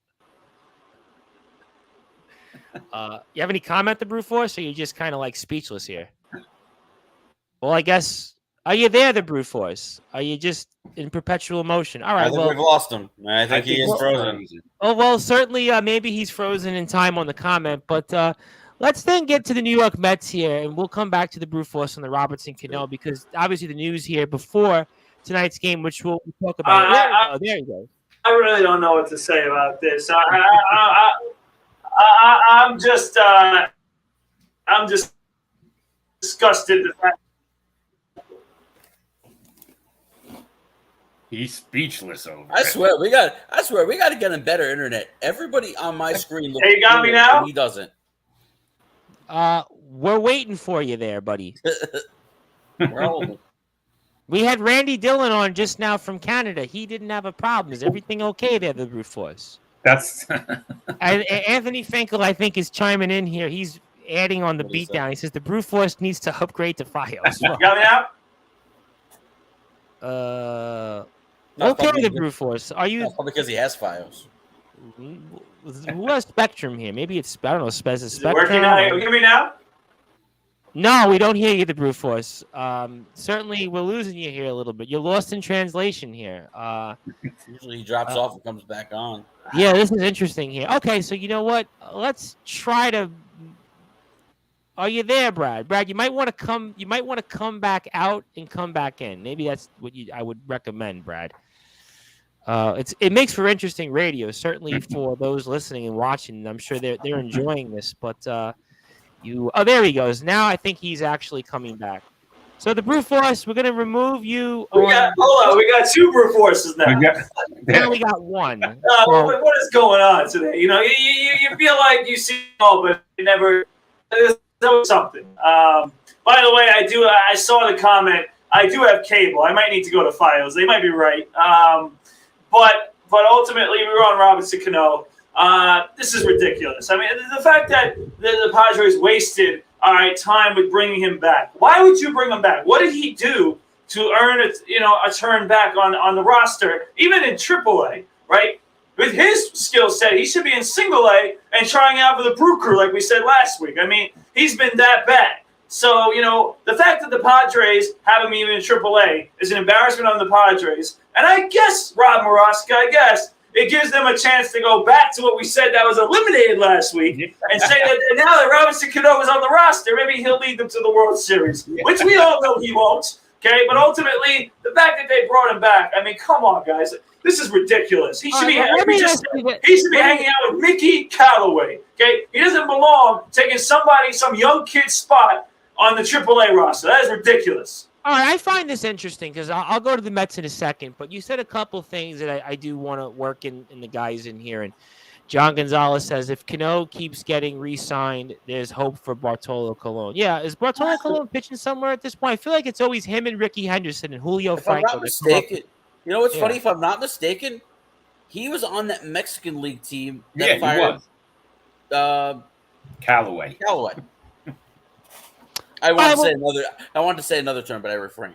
Yeah, we're on radio and we're a family station here, and I have the button in front of me, so I would be able to mute you here on that. So thankfully we'd be doing that this time. But Brad said a couple different things that I wanted to get a different perspective on, and I can't believe I'm going to say this, but I'm going to play devil's advocate here for a second. So Cano now accepts the minor league assignment, right? Now he's going to go play in the minor leagues. With the Mets, he didn't want to do that. He wanted the release, right? With the Padres, he now first declined it. Now he accepts it.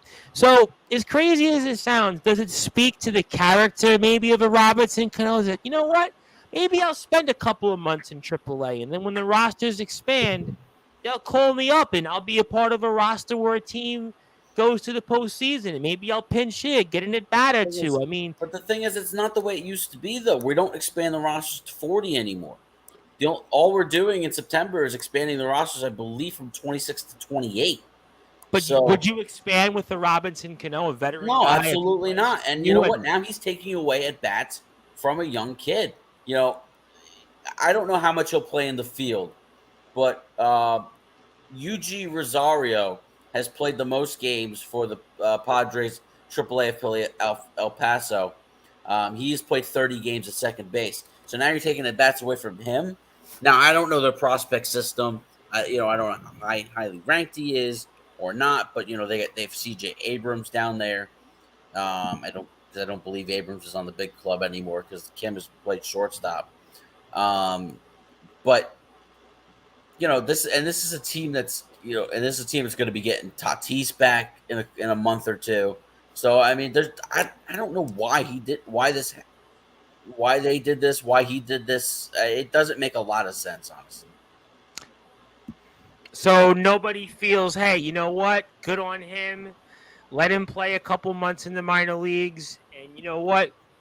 He continues his career and gets another crack at a team that's going to probably at the least competing for a playoff spot. Nobody feels, you know what? Good on him, or still, hey, we hate Cano.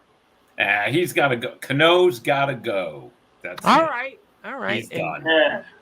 John Gonzalez says Justin is right. Colon plays on that Mexican team. Go figure, right? Said it last week. Hasta la vista. See you later. All right, and a couple of scores update here. I wanted to get an NBA Finals score update while we're in here, and it's 84-81 now. Boston, 10:30 left in the fourth quarter. Boston leads 2-1. Of course, our friend Matt Hurt is supposed to be there. Obviously, he commented on our clip saying he would be there for Game 4. So certainly, Mr. Hurt's definitely wallet is going to be hurting after paying for a ticket like that. Also, Yankees 1-1 in the bottom of the 12th right now with the Cubs. Some MLB scores I wanted to update. 9-4 Twins, bottom of the 8th. Marlins 7-3 over the Astros. 8-3 White Sox over the Rangers. Our Mets 3-2 over the Angels, top of the 4th. Those aforementioned San Diego Padres up 3-0 right now over the free-falling Colorado Rockies.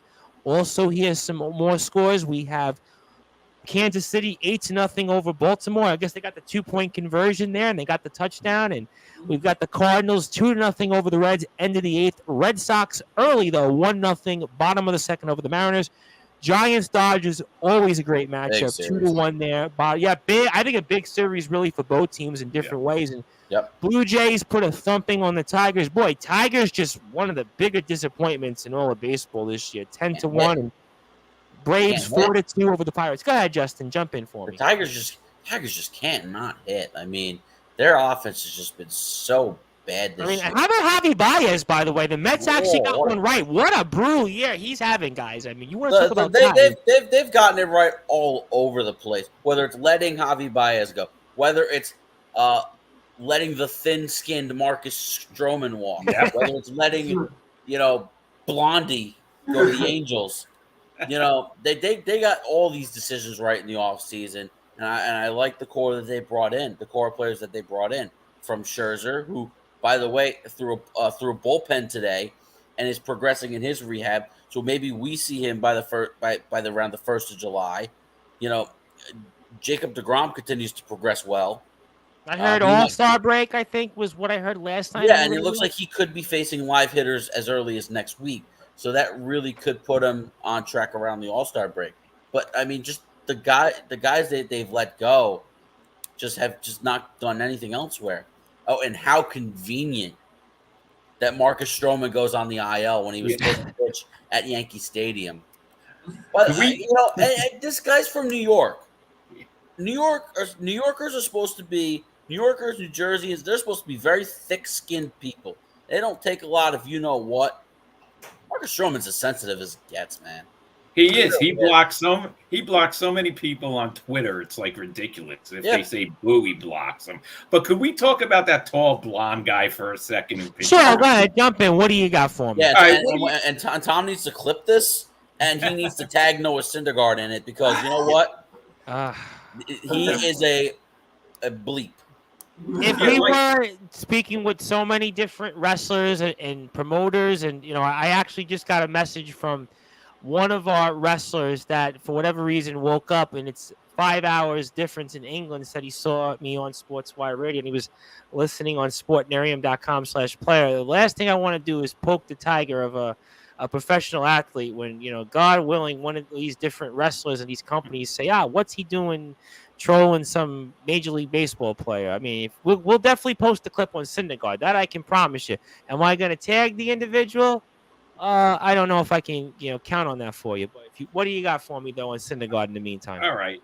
What do you guys think? I mean, really, Nevin says that he needs rest. Okay. All of a sudden, with his mouth flapping all the time, he gets a chance to pitch against his old team, the New York Mets, and he needs some rest. I mean, come on. If you had a set on you, would you need a rest against your former team? If, this just shows me. Is he wimping out? I think so. Well, I got a comparison for you guys, and Justin and Brad will appreciate this when it comes to Noah Syndergaard. Is the comparison of Ben Simmons a fair one a little bit in terms of maybe? You know what? No, because Syndergaard's actually playing. Okay. Yeah, that's. You know what? To piggyback on what Rob is saying about Syndergaard, I get it. And for most of the year, the Angels have deployed a 6-man rotation. They've given spots to starters for extra rest because they really want Ohtani pitching once a week, and that's kind of what he was used to in Japan. That's kind of what they want him to stay comfortable with here in the United States. But I mean, if I'm Noah Syndergaard, I'd be like, no, I want to face my former team. Yep. I want that smoke. He wants nothing to do with it. I mean, this is I understand that baseball is not the number one example of player empowerment. That's really more of the NBA where the players dictate the game. But if I'm Noah Syndergaard, I mean, I'd be chomping at the bit. And not only would he be pitching, he'd be pitching on Sunday Night Baseball, where everybody in America will be watching. That would be made for TV. But no, he has to cower his way out and let the manager dictate it. And he pitches Tuesday against the Dodgers. He wants that soft landing spot. I could only imagine what it'd be like if this series was in New York, because then we could destroy him. And you know what? I hope he pitches on a team next year because it's a 1-year deal. I hope he pitches on a team next year that comes to New York. Because we'll have a lot to say to him, because he's a Twitter tough guy, but a real life softy. That's interesting. Fair points there. And John Gonzalez says, man, I guess I'm alone on this. I miss The Dark Knight and Thor. Anybody have a thought on that? You know what? I miss Harvey from the standpoint that his downfall was sad. His downfall was very sad to me. And obviously, it snowballed into the other issues with the Angels and so on and so forth. But, I enjoyed Harvey at his success. There's always been this arrogance about Syndergaard that just bothered me, and he takes it. He's taken his shtick to Anaheim and comes to New York. He gets knocked out in the first inning against the Yankees. So. And that's why he didn't want that to happen against the Mets, because then it would happen against the Yankees and the Mets and forget about it. So I think he took the easy way out. How about you, Brad? Give me your thoughts on it. Yeah, the guy said a lot of things, and first of all, I'll address John Gonzalez's comment. I do agree with you, John. I miss The Dark Knight and Thor when they were at their best with the Mets. But now this is 2022. Do I miss them now? Not as much. Obviously, it's sad what happened to Matt Harvey. And, with Syndergaard, obviously, he chose to go to Anaheim. He could have stayed, but he chose to go there. And listen, it's one of those things where we talk about like a player that you would want on your team. When he's not on your team, you hate him.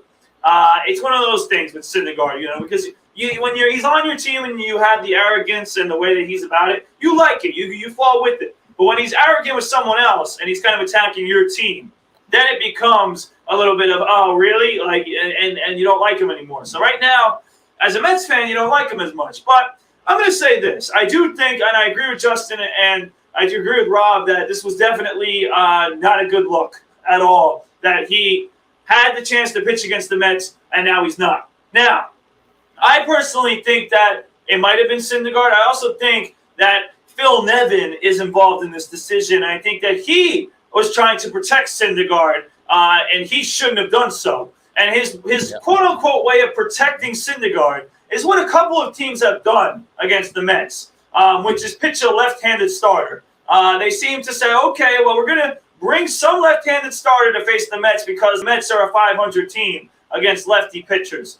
So that's kind of their excuse, in a way, to get past it. So, I do understand. If I were other teams, I would try to find a lefty to pitch against the Mets because that's been the one thing that they've really struggled with.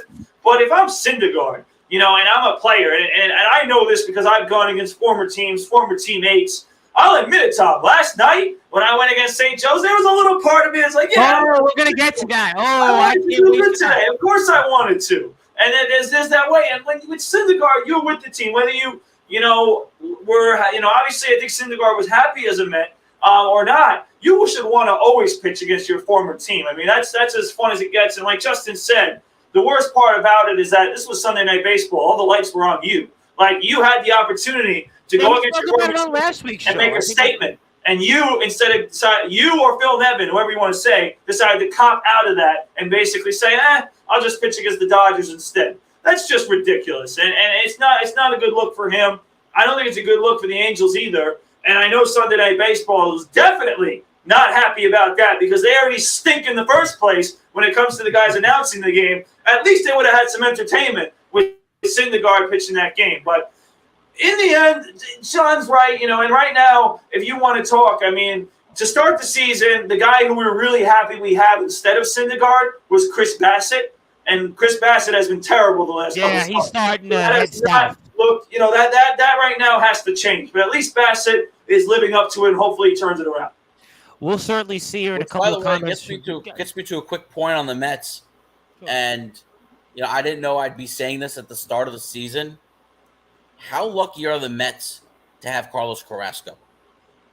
Good point. Yes. Because Carlos Carrasco has been the one because of Bassett's struggle. Carlos Carrasco's been the one to carry this rotation. And his ERA is a little bit bloated because he had a couple of rough starts early. But I mean, man, and I saw him on the last day of the homestand last Wednesday. And then he goes out and pitches well in his last start. In San Diego. I mean, he's been everything the Mets could have asked for. Without Scherzer, without DeGrom, and Bassett. Bassett's struggles really coincide with the Scherzer injury, and so it's clear who has the true ace mentality. And I hate to say this because I like Chris Bassett a lot, but Chris Bassett's a really good number 2 or 3. That's about as good as it gets. Yeah. Yep.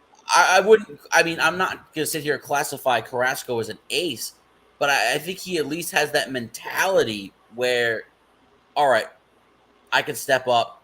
It's my time to shine, and that's what Carrasco's done for this team. No question about that. Bassett's numbers have cooled off a little bit here. I'll get to some comments from John Gonzalez. Dark Knight was unhittable in 2013, which was like almost 10 years ago now, John Gonzalez. And that's a long time ago. And don't be surprised if Thor winds up in the Bronx next year. Please. He's not. I know he pitched for 6 years with the Mets. He's not mentally made for New York. He's just not. Yeah, I don't know if that's the right fit. That's kind of like the whole thing. Rob Morosco was saying last year, Harvey and the Yankees, but I don't know if the Yankees really want to take a apple. Plus, then he'd have to adhere to those stupid rules that they have, and cut his hair, shave his beard. Well, look at Gary Sanchez. Anybody see Gary Sanchez at the Twins played the Yankees? And that was a big topic that came up, and it always comes up every time somebody plays for the Yankees or goes to the Yankees. And very quickly, NBA final score before I get to the Mets score, 94-92 Celtics, now 4:52 left there in the fourth quarter. You know what's the bummer about that and this whole Mets situation? So the Mets are on Apple TV tonight. I can't flip between channels because I have to go into a whole different thing on my smart TV to click on Apple TV. Well, how many more times? I heard this on the radio. It was earlier in the week when Salicata was on. They just announced that Friday, July 1st will be an Apple TV game. The home game against the Rangers. And the Yankees, I heard, were on, I think, just one more time, the rest of the year. I think that's what I heard. Well, I don't think the second half of the season has been officially announced yet because they just announced July 1st Mets Rangers like 2 days ago.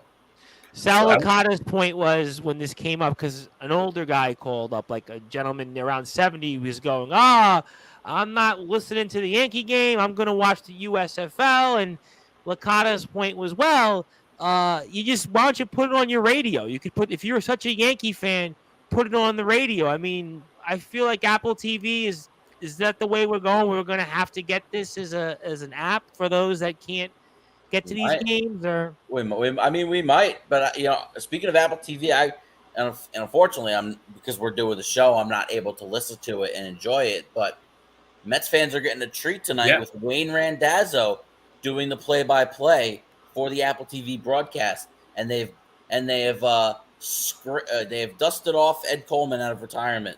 Eddie C's on retirement. Out of retirement. Yeah, he's in the booth with Jake Eisenberg. Which is so interesting. Hey, it's a smart move, because that first Apple TV broadcast was really, really bad. They had to do something. Well, I think they've rotated the announcers at the night for the late game. So they're not doing what Peacock does and get one announcer or player from the team, which I think is brilliant. So do I. I think Anybody that's have a thought on actually that? brilliant. You have a set play-by-play guy, and that's Jason Benetti, and I like Jason Benetti a lot. He does good work with the White Sox. You've heard him nationally on ESPN. Yep.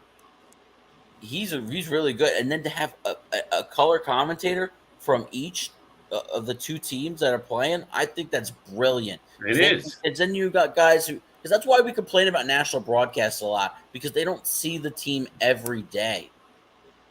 Like, at least with this Apple TV broadcast tonight, I know he's doing play-by-play, but Wayne Randazzo sees the Mets every day. But I always think it's hard when you're not able to see a team, especially in baseball. In the other sports, it's different, right? Because in football, you play once a week. Right. Basketball and hockey, you play 3 to 4 times a week. Right? But baseball, you play every single day, 162 games. So national announcers have, I think, a much harder job in the other sports because you have to really be locked in. In college, you pretty much get almost everybody that in some way or another gets to watch a game on a stream or YouTube to prep for it. But with baseball, you almost really can't do it. It's almost like fly by night. But certainly here, we'll get to some other updates. And that is the Mets are up 4-2, and Brandon Nimmo hit a home run. It's been a big topic here amongst Twitter about the Mets in terms of his kind of struggles right now. So let's get into the New York Mets. Obviously, the lead here was 10.5. It was 6.5 going into today's play. And predictably, the Mets have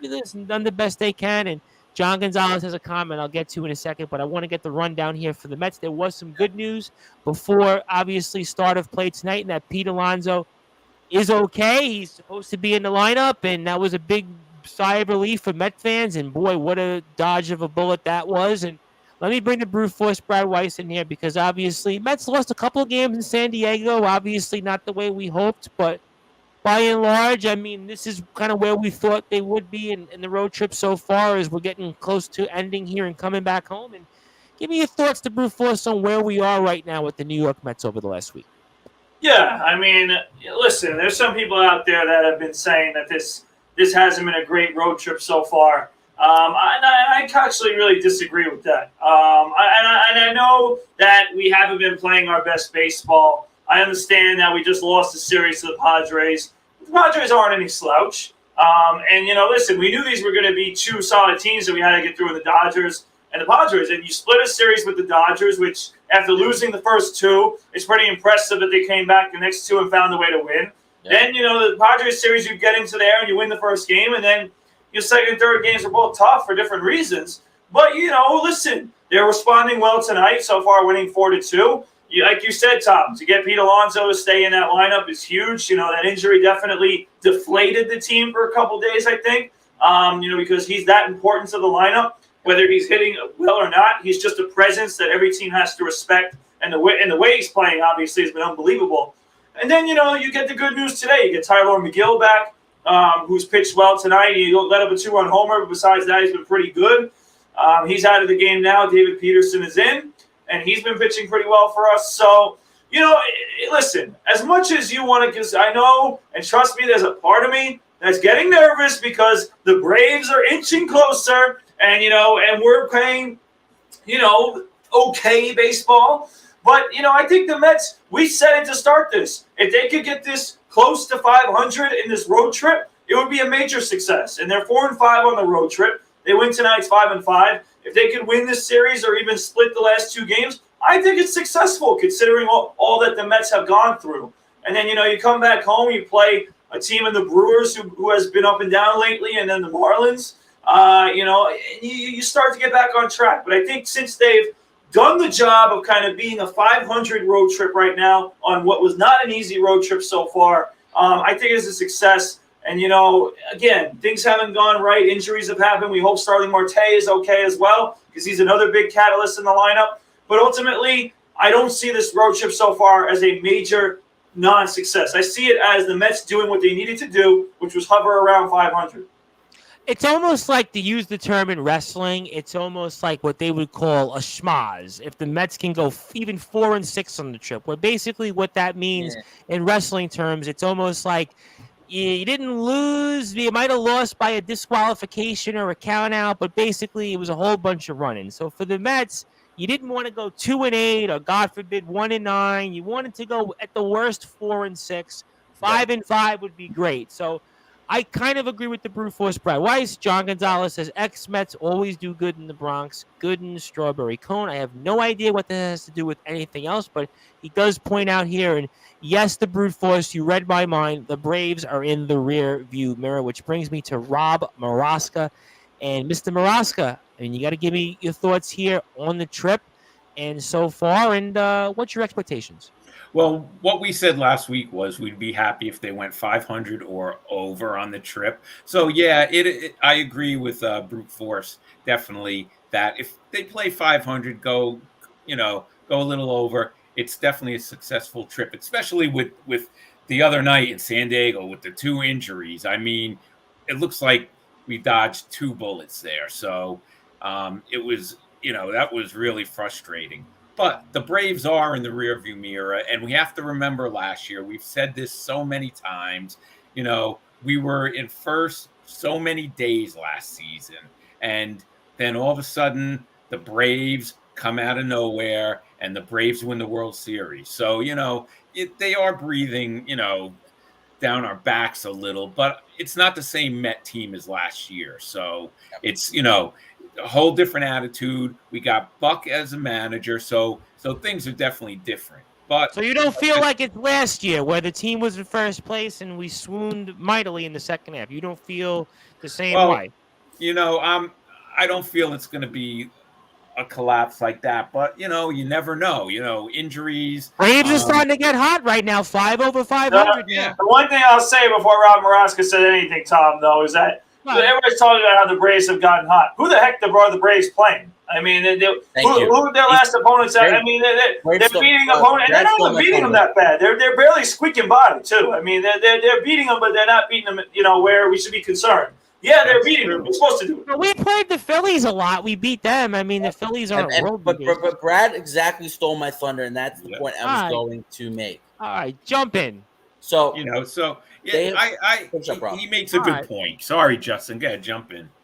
So their winning streak was the last game against Arizona, 4 against Colorado, Oakland, Pittsburgh, and then they have to play Washington and the Cubs over the next 2 series. Okay? They're going through their light portion of the schedule. Meanwhile, starting June 20th, while it's at home, a 7-game stretch between the Giants and Dodgers for the Braves, while the Mets will be playing the Marlins and the Astros. Now, the Astros will be tough, of course, but you're playing the Marlins, a team they're going to be pesky. We historically have problems with the Marlins, though. But think about this. And let's say the Braves are still chasing the Mets in September. After September 1st, when they finish their 3-game home set with the Dodgers, they play the Nationals, the Pirates, the Marlins, the Cubs, the Pirates. Okay, the Brewers, Oakland, Miami, and then Atlanta and Washington. The Mets might have the softest September in baseball history. So every team goes through their tough stretch. Every team goes through their soft stretch. Right now, the Mets are going through a tougher stretch. And yes, even though the Angels are not playing well, this is still a tough 3-game series. You're out on the West Coast, and you've been out there for a week and a half. So yes, it's not going to be easy. But every team goes through their tough stretches and their soft stretches. And it's just about taking advantage of it when you're playing the softer teams. And just before I get to John Gonzalez's comment, because we are in the air and the NBA Finals is on, I wanted to give a nod to that. And right now, thanks to the crack staff for giving us the update here. The Golden State Warriors are now up 100-94 with 1 minute and 42 seconds left. And for those that doubted Steph Curry, he is in the lineup. And boy, 38 points, and he has definitely come through here. And the Brute Force, I'm sure our old friend, Mr. Matt Hurt, your former teammate, is probably out there, and he's not feeling too good right now. No, and I saw him last night, and he was feeling fine then, but I'm sure his chest is pounding Well, right is he now. there right now in Boston, or he didn't go?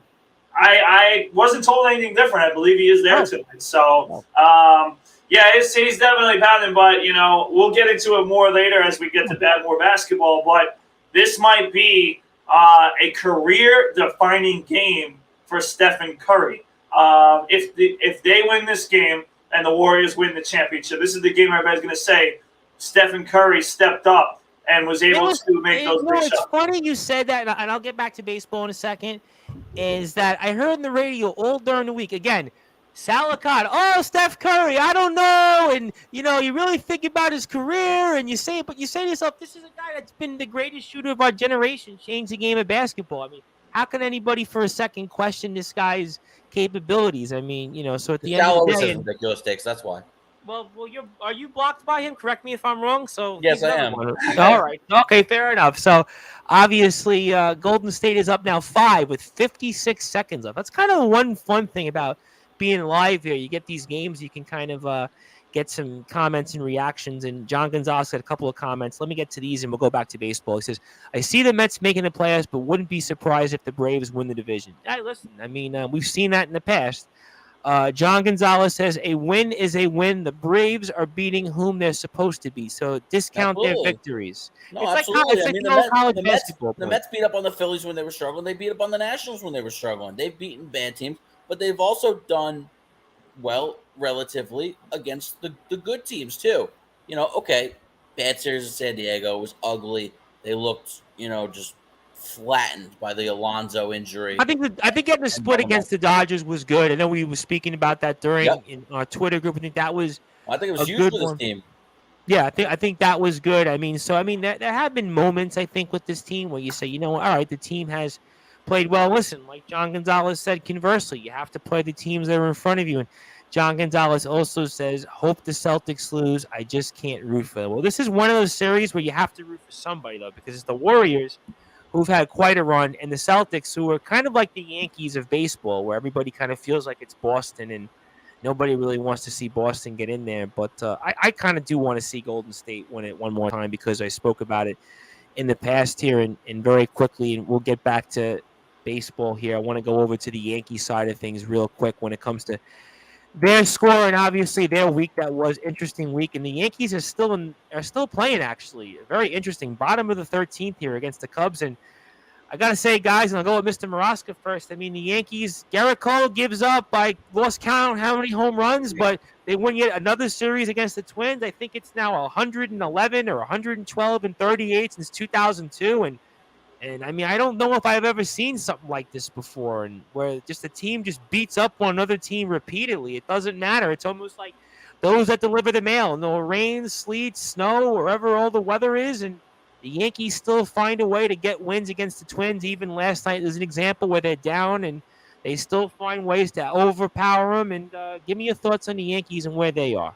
Listen, right now, the Yankees are the best team in baseball, better than the Dodgers, better than anybody else right now. There is no question. They're finding ways to win, as much as I hate to say it, but the Yankees are just, I mean, I didn't see this coming. I mean, this way. I did not see them being so dominant all year so far. It's just amazing. And the Twins, I'll tell you, they beat up those Twins every time they play the Twins. It doesn't matter if it's the playoffs, regular season, spring training, whatever it is, they beat up the Twins. And that's all I got to say. As much as that's all it is, man. Listen, think about it, right? 20 years.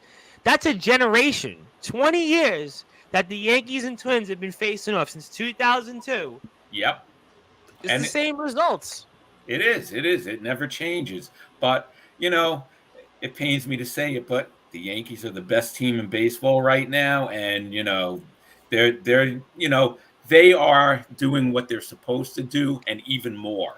And I got to tell you one thing on the Yankees real quick. The two much maligned players, if you've listened to Talk Radio New York or if you listen to us here, have been Aaron Hicks and Joey Gallo, and they had a good series. I mean, last I checked, they actually had some moments. I mean, so I guess Gallo, I think, had 2 homers last night. Yeah. Hicks had 3 RBIs for the first time in almost 2 years, and I Yep. guess now all of a sudden the Yankees knew what they were doing when it came to Hicks and Gallo. Maybe they're not so bad after all. Yeah. Anybody have a thought on that? And certainly, and I'll get to the brute force. I mean, because I want to ask you something. Going back to the Yankees and Twins, and I always like to go back to you because again, you've been in these situations as a player and coach. Now, I'll come back to the NBA score here in a sec because we have another update on that. But I mean, psychologically, I mean, if you're the Yankees, you win all these games. Do you just like know for whatever reason it's the Twins and you just keep piling on them? I mean, or if you're a Twins player and you just know, okay, we're playing the Yankees, and are you just like nervous and panicky? I mean, what do you make of that dominant, that stat that I brought up a few minutes ago? Yeah, I mean, listen, at this point, the Minnesota Twins, first of all, when you guys go on their website and it says owner, it should just say New York Yankees. I mean, it really is pathetic. I mean, the Twins just can't beat the Yankees, and I think their worst nightmare is whenever they get, paired in the playoffs. I know for a few years they were in that wild card game, and I know the Twins were probably praying for anyone else except for the Yankees to be in that game.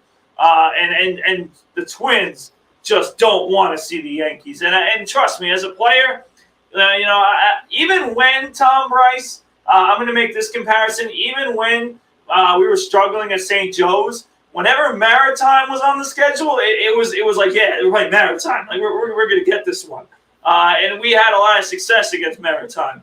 Yeah, you did play well against Maritime. I do. Yeah, so they were a team where we just, it was like, yeah, like we got their number. We know we're gonna get. Now, on the other side of things, there are other teams like Farmingdale that probably think the same way about us. Yeah. Because Farmingdale plays very well against us traditionally, even though we have had our wins. And Yeshiva thinks about that with everybody at this point. So not this year with us, though. Not this year. We made the statement this year.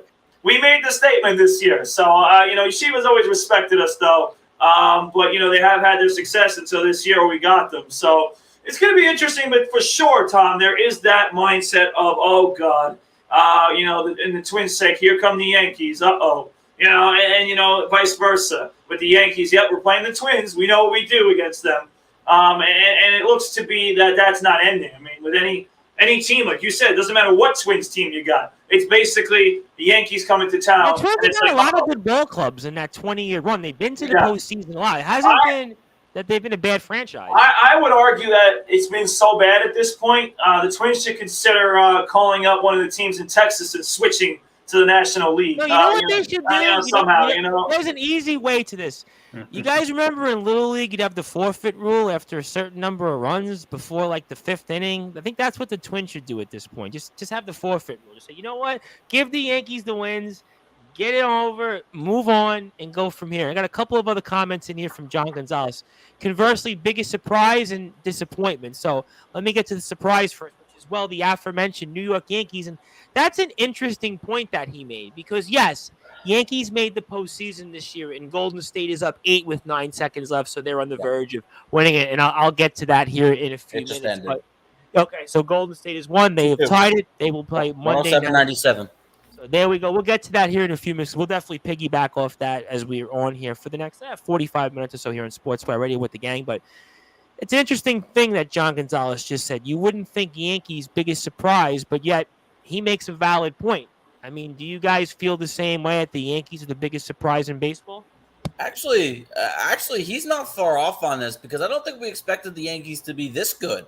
Given the lack of what went on in the offseason, a lot of people were complaining that Brian Cashman didn't do enough to improve this team. A lot of people didn't think the rotation was going to be all that great. So, I mean, their pitching staff has been one of the biggest surprises in all of baseball. And the fact that Garrett Cole has not been their best pitcher, it's been Nestor Cortez. Nasty Nestor. Yeah, I mean, we said this name right. We said this one right. Yeah, it really has been a surprise. You've gotten good performances out of Luis Severino. Jordan Montgomery, has been decent. Doesn't get a lot of run support, but he's been decent. Jamison Tyone's been pretty good. So yeah, I think actually there has been a level of surprise that the Yankees are this good at this point in the season. But, you know, it's hard to classify them as a surprise when we expect them to win the World Series, you know, year after year. So, but I will say he's got a good point. Anybody else feel the same way or differently when it comes to that? Because it's an interesting point that John Gonzalez made. Yankees' biggest surprise in baseball. I think so, because remember, we were talking about the offseason and how bad the Yankees' offseason was. Remember, everybody was talking about that, how they didn't make any great moves. So we weren't expecting this. I mean, to me, it did come out of nowhere. I mean, they're expected to make the playoffs every year, of course, and to win the World Series, which they haven't done. So yeah, I think they are the biggest surprise so far. Not that they're in first, but just how dominant they've been so far. For you, Brad, you feel the same way, different before I get to the disappointment one, which is another interesting one that John Gonzalez made. What do you think on the Yankees, Brad? Yeah, I agree with both of the guys. I do think that the Yankees are very much in that conversation as one of the biggest surprises because, you know, I was clear that I didn't even think the Yankees were going to – I thought the Yankees were either going to be in third or fourth in this division. Yes, you did. Yes, you did. I went on the record and said Toronto's winning the division. I thought that the Yankees were going to struggle to beat out Tampa Bay because we all know Tampa has had their number the last 2 years. But the Yankees have taken care of that this season. But, yeah, I do agree. I think they're one of the biggest surprises. I would put in a team that's recently been hot, like the St. Louis Cardinals is another surprise recently. They've started to get it going. And then I would honestly put a team like the Toronto Blue Jays as a surprise, not for a good reason. I think they've kind of been underwhelming. But they're still 10 games over 500, though. I mean, it's hard for me to say. I think if you kind of went into the season, you kind of thought that, the Yankees would be more of what the Blue Jays were going to be in the Yankees. The Blue Jays more with the Yankees, a little bit different. But the Yankees have definitely exceeded. They already have high expectations, but they've already exceeded a lot of people's expectations just how good they played this season. And then, I wouldn't be surprised if other people said, not us, but other people from the outside world of baseball would put the Mets in that conversation. I think a lot of people would say the Mets have been one of the biggest surprises in baseball. So, at the same time, I do agree with John. I think this is for sure one of them that he got it right. The Yankees are definitely one of the biggest surprises in baseball. I think, 41-16 going into today, you definitely have to agree. An interesting one that John has conversely on disappointments. The White Sox have been a disappointment so far. I think he meant big disappointment so far, and they're in that very, very underwhelming American League Central. We're going into today 26-29, but 5 games back because it's a very underwhelming division. I mean, we've been talking about the White Sox kind of in this position for about a month or so. You guys, what's your take on the White Sox? Because I think John conversely has a great point there. Yeah, I think they've been underwhelming, and that's just the perfect word to describe them. I mean, and it almost seems like Tony La Russa's lost it a little bit. I mean, you had the other day, a wild pitch that sent the runner to second, and then he intentionally walks Trey Turner for Max Muncy, and then Max Muncy hits a crushing 3-run homer or 2-run homer. And and then he was getting very defensive with reporters after the game about it. We talked about managers on the hot seat. I think Tony La Russa is front and center right now because of the 2 Joes that have been fired already. And yeah, I didn't think through. You were very high on the White Sox at the start. I had them winning the American League, and you know what? I'm going to still stick to my guns. Only 5 back. That's a weak division. I'm not going to change 58 games through. Yes, they're 5 games back. The Minnesota Twins are 34-26. The White Sox are 27-29. And to much surprise, the Cleveland Guardians are 28-26 right now. So it's been a little bit more of a competitive American League Central than we kind of expected. But I didn't expect to sit here 58 games into the White Sox season and look at them just kind of like, I don't know. Yeah, they're like along in a slow fashion. The White Sox are like, to me right now, ginger ale. They're like, I like it, but I don't know if I really like it. I don't know.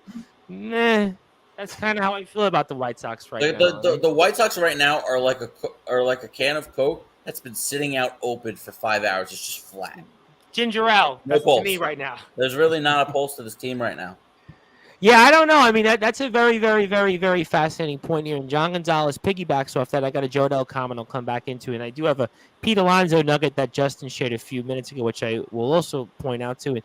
Everyone knows that baseball was high on the White Sox. They have talent over. Yeah, I mean, they definitely were in that division. Were expected to pretty much coast. And now they're going to be in a fight. I mean, it's a weak division. They're in it, but definitely very underwhelming. Also, another score update here. Yankees have won yet again 2-1 over the Cubs, so 42-16 for the Bronx Bombers. Right now, I mean, they are definitely on an incredible. And I gotta throw an pace here. interesting stat out here, and I just saw this. All right. The Cubs and Yankees went a combined 1 for 37 with runners in scoring position tonight. The Yankees were 1 for 19. That was the Jose Trevino walk off, and then the Cubs were 0 for 18. So it sounds like the Carolina Hurricanes power play against the Rangers in the postseason. Pretty much. Okay, and John Gonzalez has a few other comments in here. He says, the Cardinals are not a surprise. They have talent. Nolan Arenado, Paul Goldschmidt. These are super subs. Yeah, Cardinals, I guess. They're a good, solid team. And you know what? The Brewers are struggling right now. The Brewers are playing some real bad baseball right now. And they got some really bad news on Brandon Woodruff, their ace. I got to get the condition. I got to get the condition properly correct. But he was actually on the injured list with a high ankle sprain, and that has since healed. But now he is dealing with. He is confirmed that he's experiencing symptoms of Raynaud's syndrome. I know. I just saw that. Numbness, cold feeling in his middle 3 fingers, and that's from. I want to give proper credit. Joe Trezza, MLB.com covers the Brewers there. That just sounds scary. And for a team that's relied on their pitching, and I know they still have Corbin Burns and Freddie Peralta, but for a team that relies on their pitching and doesn't have a great lineup, not having Brandon Woodruff is a huge loss. And, no, it's not. It's not a great lineup. No, not at all. Not at all. And the Cardinals are they're getting their legs together. They're playing some good baseball. They always find a way, like the Yankees. He's firmly planted himself in the MVP conversation. Nolan Arenado is just Nolan Arenado. He's just an automatic hit machine. They got Tyler O'Neill back from the injured list. They got the young Nolan Gorman up, and he's been pretty good. Tommy Edmonds been decent. I mean, they got a really solid team. I mean, haven't seen them for all 6-7 games already or whatever it was that the Mets have played them. They're just a solid, well-rounded ball club, and the Cardinals always are. The Cardinals are like the Steelers of the NFL. That's for you, the Brufus. That's for you, the Brufus. That's just for you. Hey, John Gonzalez. They always find their way to be over 500, and they always find their way to stumble. They're close to 90 wins. Yeah, they're always right there. I always find them almost like the Yankees of the National League, with less World Series, obviously. Joe Dell says White Sox below 500. They are done. I mean, we'll see. I mean, they're in a weak division. Yeah, if they were in another division, I would say yeah. But baseball is so wide open right now, so I can't. Well, that's the mod. We always get. Listen, there's always somebody out there that gives a hot take. And speaking of, I don't know if it's a hot take, but it's definitely, and John Gonzalez, of course, chimes in and says, you're right, Justin, about those Steelers. So there was John Gonzalez. He heard the Steelers. It was almost like the lightning bell went on. He was ready to go. He got fired up. So he loves those Steelers. And I met somebody yesterday that actually said that they were a Steelers fan. So Steelers Nation definitely lives all throughout, I guess. But speaking of, I don't know if it's a hot take, but if it's a hot moment, but thanks for Justin for passing this along here. But Pete Alonso stole a base here tonight. I mean, that's like one of those, that's like seeing aliens. That's like Sammy Hagar, who used to sing for Van Halen, used to always swear, and Joe Dell will probably know this. He used to always swear up and down he would see UFOs and aliens, and he swore he spoke with them. And that's like Pete Alonso stealing a base. It's a rare sighting. I love Pete as much as anybody as a Mets fan. He is the ugliest runner I think you've ever seen. Piazza was pretty bad as a runner too. He was awkward as a runner. I mean, it's just ugly. And but he stole a base. And to really quickly end the point of the Cardinals, one losing season. Their last losing season was 2007. Yeah, what did they have? Maybe in the last quarter century, I want to say. Since 2000, 2007 was their only losing season. I want to say they have like 3 losing seasons at most in a quarter century. That's amazing. It really is. I mean, like you said, they're always and of course, John Gonzalez comes in and says, "Let's not forget the Titans of the NFC, the Detroit Lions." Of course, got to make sure on Sportzwire Radio we get a Detroit Lions reference here. Waiting for that. And Joe Dell says Alonso's second only to Babe Ruth around the diamond. Running, I guess he means. Yeah, Babe Ruth was was Alonso that slow was as a runner? I guess compared to Babe Ruth. I mean, yeah, I guess I'd have to think about that. But Babe Ruth was really slow. I mean, Pete Alonso, second only to Babe Ruth. And it just doesn't look comfortable either. Yeah, it's awkward. No. It's awkward. And in fact, my father has actually repeatedly told me he looks injured. I'm like, no, he's not injured. That's the way he runs. No, that's how he runs. That's the way he runs. Like, people think he's injured, but that's the way he runs. It's bad. It's really bad. Hey, Tom, that's how my father was in the minor leagues. He would hit a ball that everyone should have had a double, and he would barely make it to first base. What was the brute force who conversely his father played? I mean, did your father have the same luck, or what did he ran pretty well. I'm not a bad runner either. I mean, I know. I've watched you on the court. You do run very well. I don't run bad, and my dad wasn't a bad runner either. But yeah, ladies and gentlemen, boys and girls especially, do not watch Pete Alonso run the bases. All right, if you want an example for how to run the bases, don't be watching Pete Alonso. That's not the example. But you can watch him hit though. And field for he's been a solid fielder this year too.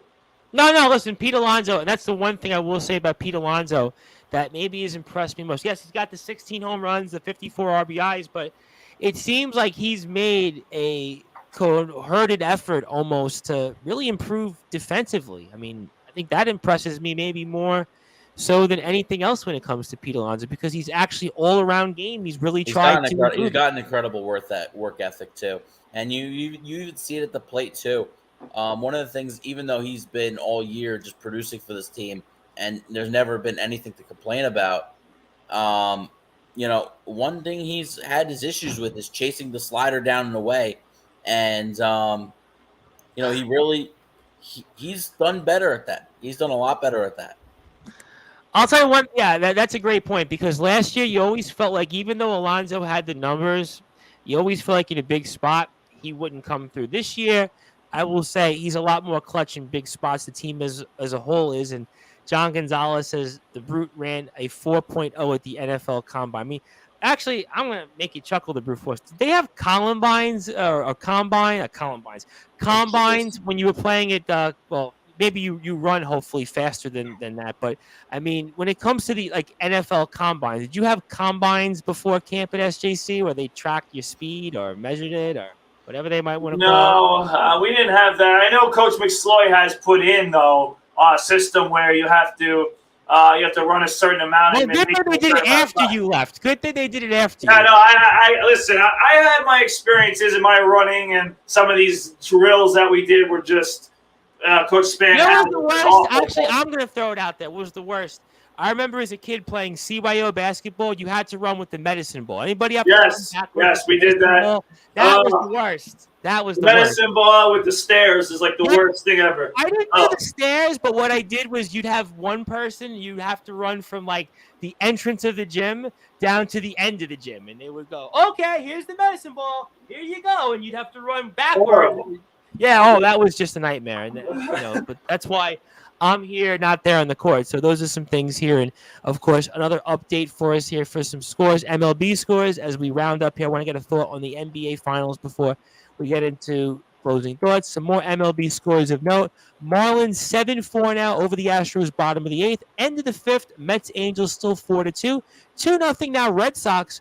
End of 4th. Red Sox have turned it around here. Red Sox now over 500 and looks like they're going to be a part of the discussion in the playoff race. 5-0 those red-hot Padres. 3-2 Giants right now over the Dodgers. End of the 5th. That's a game has a lot of implications for sure. White Sox, as Justin mentioned, beat the Rangers 8-3. Royals got a rare victory 8-1 over the Royals. I mean, Mike Matheny has to also be in the discussion of managers who are probably in trouble. Not to say that Kansas City was expected to do much, but 19-30. I kind of disagree with that, actually. Tell me why. You tell me why. It seems like that fan base is a little bit is pretty patient.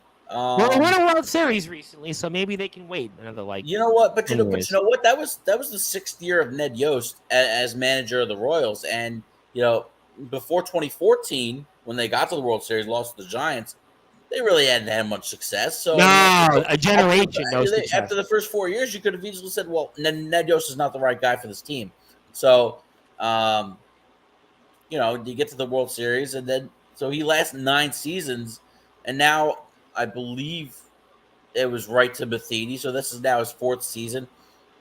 They're a bit of a more patient franchise. I don't see a herky jerky decision. Right. That's a good point. Fair points here. And how about those Phillies? They're back at 500 now. Pretty soon now. Listen, we'll talk about the Phillies in a discussion. So maybe they were right after all. Listen, the Phillies started a new trend. We'll see if it hopefully for us as Met fans, it doesn't happen with us against the Angels. The Angels can do it. It can happen after next we leave week. town. Next week. Happen. Listen, it can happen starting Tuesday. For all we care, but don't do it against us. And for whatever reasons here, Joe Dell says not the Mets. Now, Joe Dell says Big Al loves his Red Sox. Now, what's the Big Al reference here? Am I missing something here? Can I get a no? Nobody except for me knows what he's talking about. Big Al is his brother. By the way, even though I could see his name on the screen with the comments, every time you say Joe Dell, I keep thinking of Joe Adell, who's the prospect for the Angels. Yeah. I think he's back up in the big leagues now, if I'm not mistaken. I think they recalled him from AAA. And John Gonzalez says Chris Woodward might be in the hot seat in Texas. That's a fair one. That's actually that's a really good point. Texas, I mean, they spent some money. They're in a new ballpark, relatively speaking, a couple years old. It's a franchise that decided they wanted to make a move. Yeah, you know what? And he thinks Yankee Stadium's a Little League park. You know what? I think that's probably the one next. You know what? I think that's a fair point. I mean, maybe Scott Service in Seattle could be another one, maybe. He's been there a while, too. I think 2015, 2016. Yeah, 90 wins last year. They were kind of expected to make the postseason. So if I were going to say they won 90 games a year ago. So but you were expecting they were going to be at least – there's another team that hasn't been in the postseason since 2001. I mean, that's a long time. That's a franchise that, they and if I'm not mistaken, since the Nationals won the World Series in 2019, they're the lone franchise that has never reached the World Series.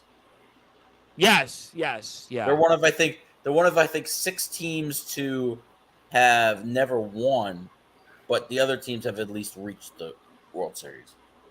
Yeah, I mean that's a very, very valid point. Again, the Mariners franchise has not had much success. Tampa Bay would be one of those teams that's been to the World Series a couple of times, but has not one that's had a lot of success. And they're 26-31.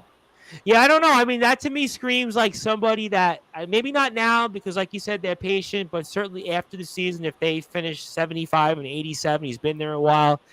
That could be the case. And Joe Dell says Rob Kleina DeRock. He's out of control tonight. I don't know, man. He's doing a lot of inside stuff. Did they spike his drink?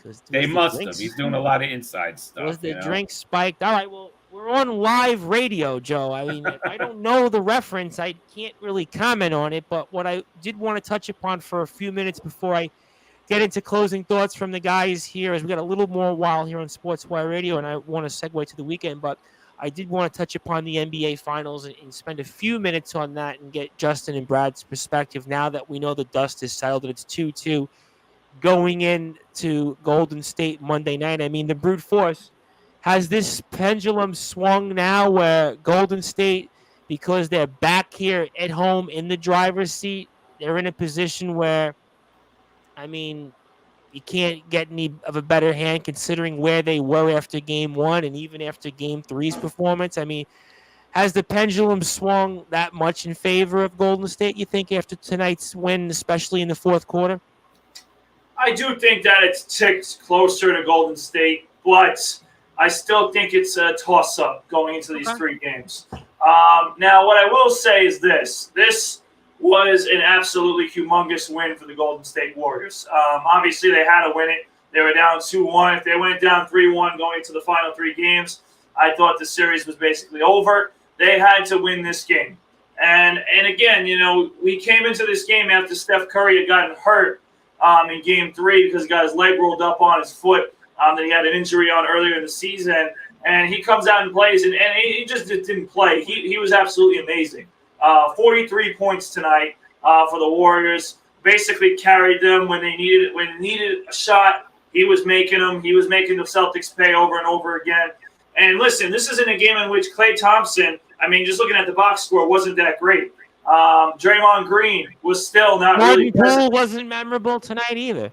No, and he basically, and the one guy I want to give credit to, because the one thing that didn't really go notice as much was that the Warriors changed their starting lineup. They started Otto Porter tonight, and they brought out Kevon Looney, but that did not change Kevon Looney, who had the best plus minus of any player in tonight's game. He was a plus 21, and was huge for the Warriors in his role tonight. So I think he deserves a lot of credit. And obviously, for Steph Curry, everyone talks about how he doesn't have a Finals MVP. He's never been the best player on the Warriors teams, even though I would argue that, especially the year that Durant was not there. But Iguodala won that Finals MVP. So, listen, he's had his struggles in the playoffs. He's had his moments, but he's also had a lot of great moments, and people don't give him enough respect for that. And this game here, right, all those naysayers and all those people that have talked bad about Stephen Curry in the playoffs, he basically told them to be quiet because he went out there and arguably Golden State's, biggest game and really performed to the highest of levels and has kept Golden State afloat. Now, the reason why I still say 50-50, Tom, is because, Steph Curry had the game of his life tonight and had a really good game, but they need more than Steph Curry to win against Boston, even in Golden State, 2 of the next 3 games. They're going to need more contributions from others. And, tonight it was mainly a Steph Curry show, and he basically carried them to this victory with their defense as well. We'll give credit to their defense as a whole. They did the job. The guys went off of the Celtics, but they didn't get off as high as they could have. I think the Warriors did enough to hold the Celtics down, but they're going to have to get more contributions offensively in order to win this series, and that has to start in Game 5. And the Mets have opened up some leg room between themselves and the Angels. 2-run double for Brandon Nimmo. So Brandon Nimmo, this could be the night that he gets it back together here. So good stuff. I just hope his wrist is feeling better. Oh my goodness, that was right through the open right side of the infield. RBI 7-2. Yeah. You know what? I just hope that Nemo's wrist is feeling better because I think it was really affecting his swing. Oh, well, we hope to see much more like that here. And Justin, I got to ask you real quick on the NBA Finals before we move on here and get to some closing thoughts here for tonight's show. Do you feel differently than Brad? Can the Celtics come back in here? It still is a best of 3. At the end of the day, both teams have won a game on the road. I do feel the momentum is with the Warriors. But again, Boston has shown that they can punch with Golden State. And what do you think here? Yeah, I think this is as evenly matched of series as we could have possibly gotten in the NBA Finals, and it's going to come down. It's going to come down to a Game 7. It really will. I would not be surprised if these teams trade road victories, and we're looking at a 7th game in Golden State after Boston winning Game 5 because they've alternated games in this series. Boston won Game 1, Golden State Game 2. Boston Game 3, Golden State Game 4.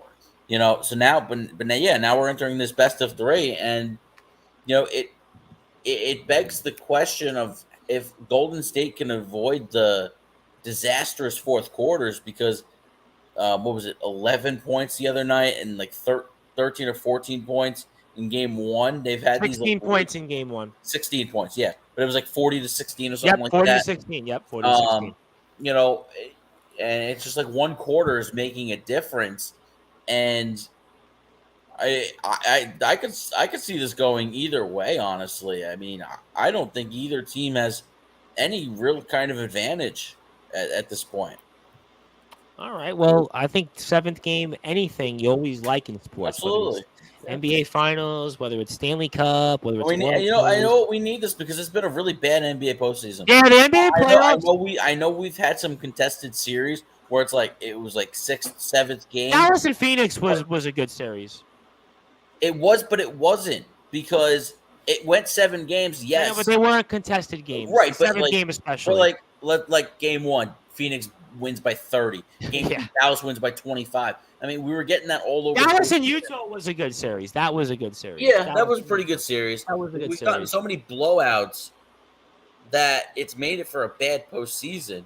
And, we've been treated to pretty good games so far in the NBA Finals. Well, listen, all no you can ask question that's a big, again, conversely the opposite from the NHL, where the NHL playoffs, I mean, has been highly entertaining. I mean, some series Even in the, obviously weren't even in great. the 4-0 sweep by the Avalanche, there were Good some games. really great They were good games that games. Edmonton could have won. They were very good game. A lot of 7-game series, a lot of drama, a lot of overtime. Obviously, Rangers are part of a number of overtime games. So those are some great stuff here. And John Gonzalez chimes in here and says, Boston is better than what I thought. I had the Warriors in 5. Obviously, that's not the case. I see the Warriors in 7. Yeah, I mean, Fair? if that's the case, Boston would have to win 2 on the road. Do you think Boston would beat Golden State 3 times out of 4 on the road? I mean, that's tough if that's the case. Could If it's happen. going 7, that'd be tough. I don't know. I mean, Boston's really showed they've been resilient, and they had a great run to get into the postseason. They did beat Miami in a 7th game on the road, but I don't know. To beat them twice on the road,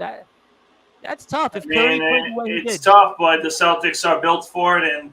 And you said they beat Miami in Game 7 on the road. They beat Miami 3 times in Miami in that Yeah, series. true. So, I thought about that. I mean, they know how to win on the road, and they're coached well. So I really think that, one, it's going to be a toss-up these next couple games. But I'll say this, Tom, because I got to bust some balls. I'm going to blame this loss on Matt Hurts showing up to the game. We'll make sure he hears that too. Say that this is his fault. He shouldn't have went. He shouldn't have went. He's bad luck. Well, I want to know how much did he spend on a ticket? I mean, I would be so curious to know for an NBA Finals, right? Boston, I mean, that's a pretty penny. I mean, his pocket must be hurting. I mean, I want to know. I would love to know. Is anybody out there who's a fan of ours that listens to us for our SJCNY talk? I'll make sure that I post this clip on Instagram for sure so we can hear it. But I'd love to know. I mean, I'd love to be a birdie on the wall and know how much was that ticket. I mean, certainly he didn't get a free one. There was definitely no free ticket for the NBA Finals. I mean, that had to have been I don't know. I mean, $1,000. I want to say $1,500. I mean, We'll see what he says. That Long Island Sound program is doing good, I guess. So you think they're doing that good? I mean, in fact, I'm actually checking it now, and I don't even know why I'm checking it, but I'm on the secondary market. I don't know what. I'm on Vivid Seats. Have you ever used Vivid Seats? That's always been I've used multiple. I'm on StubHub right now. They're starting for Game 5 in San Francisco. They're starting at $770. Yeah, I see 7. I have 707. That's what I have. But for Game 6, which is in Boston, starting at $13.90. All right, so I think what I said is. So you said $13.90 for the nosebleeds of the nosebleeds. I'm gonna say that he probably spent, with fees included, close to $1,000, if not a little over $1,000. If he got like a seat in the nosebleeds, I mean, if he was in the nosebleeds, he probably spent $1,000. That was probably graduation money, birthday money. That was probably like if all to go to Boston and see him lose. Come on, Matt. I mean, and what do you got to do now? Take the sell a train or the flight home now? I mean, come on. I would not want to take a train ride to Boston after a loss like that, because that's a commute. I mean, I don't know. I mean, maybe I just stay in Boston for the weekend and just say, you know what, frig it. I gotta just sit it out for the weekend. And also, he has 6-2 Giants over the Dodgers. Thanks to Mr. Moroska for that. Just saw the highlights on Apple TV for. I'm assuming, Justin, highlights for the Mets and Angels. That what we saw. Yeah. So in between innings, they came back a little early, and they were going around the league. They showed a couple of highlights. JD Martinez homered for Boston. They showed Jock Peterson getting a couple of RBIs. So they were they were showing the Yankee walk-off. So they were showing some highlights from around the league before the Mets came to bat. Well, I'll tell you one thing very quickly. I got 2 things before I get to closing thoughts. The first thing is JD Martinez. Boston ain't trading him now because they're definitely they're getting good now. So and he's hitting that real pipe well. dream I had That pipe Yeah. dream I had 2-3 weeks Well, ago. Sal Licata stole your thunder because all he did in the early month of May was say, "Oh, well, JD Martinez is a guy that I think that the Mets would be Well, a but, great but here's the candidate for." problem. Here's the problem. He can't steal my thunder if he blocks me.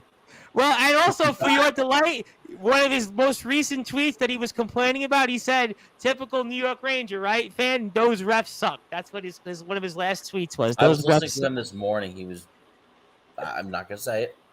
Yeah, we're fill in the blanks. You can fill in the blanks, but certainly he's one of those fans. But we're in England, so we have more fans than he does. I can assure you, in England, I can guarantee you that we have a lot By the more way, fans, a lot more followers. Evan Roberts, afternoon host, has created a beautiful new term that I will spell out in the chat. But the acronym is BARF. Okay.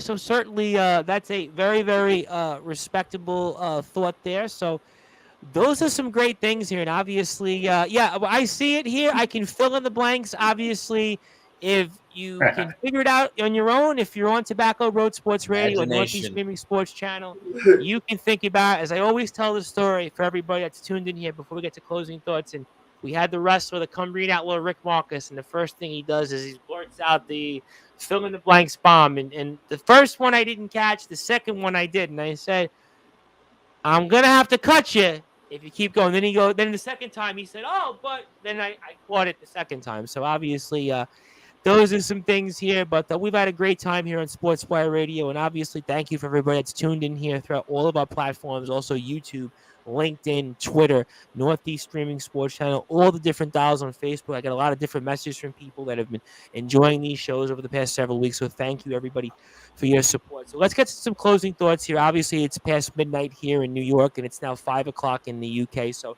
let me get to Justin Gianelli here. So let me get some closing thoughts from you, Justin. Anything you want to plug, baseball, banter related, show stuff, anything else on your mind? Social media, and we're not blocking you here on Sportswire Radio. We definitely love you here. We love giving you a voice on Sportswire Radio. You're on the team. Voice is feeling a little rough from all the talking. That's I actually don't why blame. Listen, I've done 4 hours today. Lately, but there will. Well, I don't blame you, but obviously we love you here, and you got a lot more fans around the world than Mr. Licata does. I can promise you that.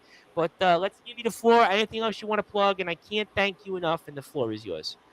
Yeah, so I will be back with the baseball banter. As you can tell, my voice is a little bit strained right now, and that's why we're getting ready to end soon. I know. It's funny. I'm not sick or anything, but it's just like it gets super dry so quickly. Dude, I was on 3+ hours yesterday. I'm on 4 hours today. You don't got to tell me. Yeah, I don't blame you. This is cool because it's like a round table. I get to at least take a breather.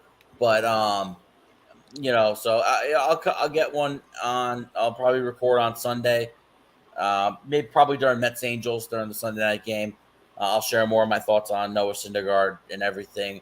Talk about some of the injuries that the Mets have had and some of it seems like fortune that they've been given by the severities not being that high with Alonso and Marte. Another thing I wanted to get to, and I know it's not something we really talk about on Sportswire Radio, and that's this new Live Golf series that's going. Yeah, on. I saw. I know we don't talk a lot of golf, so I didn't really want to bring it up in the meat of the show, and maybe just a little mention of it in closing thoughts. I understand where some of these guys are coming from, taking these deals. Like Phil Mickelson took like $200 million. I think Dustin Johnson got 5 years, $125 million. It just changes the way you look at golf, and that's not even the whole issue that I have with this whole situation. But I mean, you think about it, your salary on the PGA Tour is results based. Right. It's based on the purse of the tournament and how well you do. These guys are getting guaranteed contracts. There's no cuts. It's a 54-hole tournament. It's more of like a team, I think, like a scramble, if you will. But there's a ton of big names. I mean, you just look at the leaderboard of this week: Sergio Garcia, Louis Oosthuizen, Phil Mickelson, Dustin Johnson, Charles Schwartzel. Guys that have won majors, on the PGA Tour and in these big events. But the biggest problem is it's funded by a Saudi Arabian backed fund. I don't know. As much as the money sounds good, and I know they're quote unquote doing what's best for their family, making these decisions, and the PGA Tour suspended all of these players. Like if you had a PGA Tour card, you have been suspended. Well, can you blame them? It's No, competition. you can't blame them at this point. It's frustrating, and I don't know. It's hard to say what I would do because the money's not sitting there in front of me. But I mean, I just have a tough time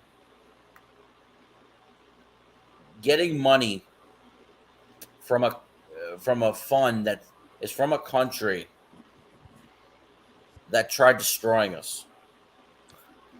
It's the same argument that the WWE about tough. twice a year goes to Saudi Arabia, and it's always the same argument there where a lot of people are like, it's very controversial. So it's very similar to what you bring it up here with this new golf company.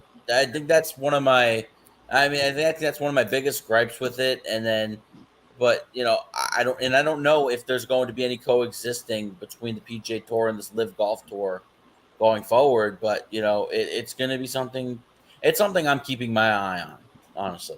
I think that's a very, very worthy conversation we can have here on Sportswire Radio in the future, and definitely some valid points, understandable. Like I said, and my Twitter, and real quick, my Twitter is @JGNelly12 personal, and the baseball banter @BBallBanterSM. Excellent stuff, and like I said, great work as always. And definitely reminds me so much of when WWE goes to Saudi Arabia and has their shows, and it's the same thing, and it's very valid. So Joe Dell also says here, great show as always, boys. And John Gonzalez says the NBA has deals with China. Yeah, I mean, there's different countries that have different deals with different organizations, and that's the dollar. That's the as Ozzy Osbourne famously sang, that almighty dollar. That's what it comes down to. Whether it's a yen or a euro, whatever it might be, it's all about that almighty dollar. But for you, Rob Moroska, I want to give you the floor. I want to give you some closing thoughts. Anything else that you would like to plug? I can't thank you enough for, as always, your coming here through after being at a party at a local restaurant in the area nearby, and you certainly made it here like a trooper. So I give you the floor. Anything else you'd like to plug? And I can't thank you enough.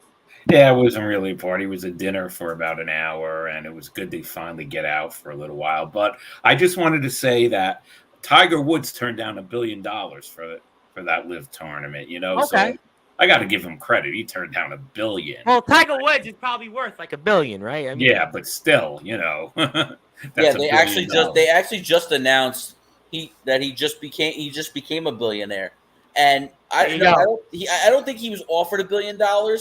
He was offered a high 9-figure deal.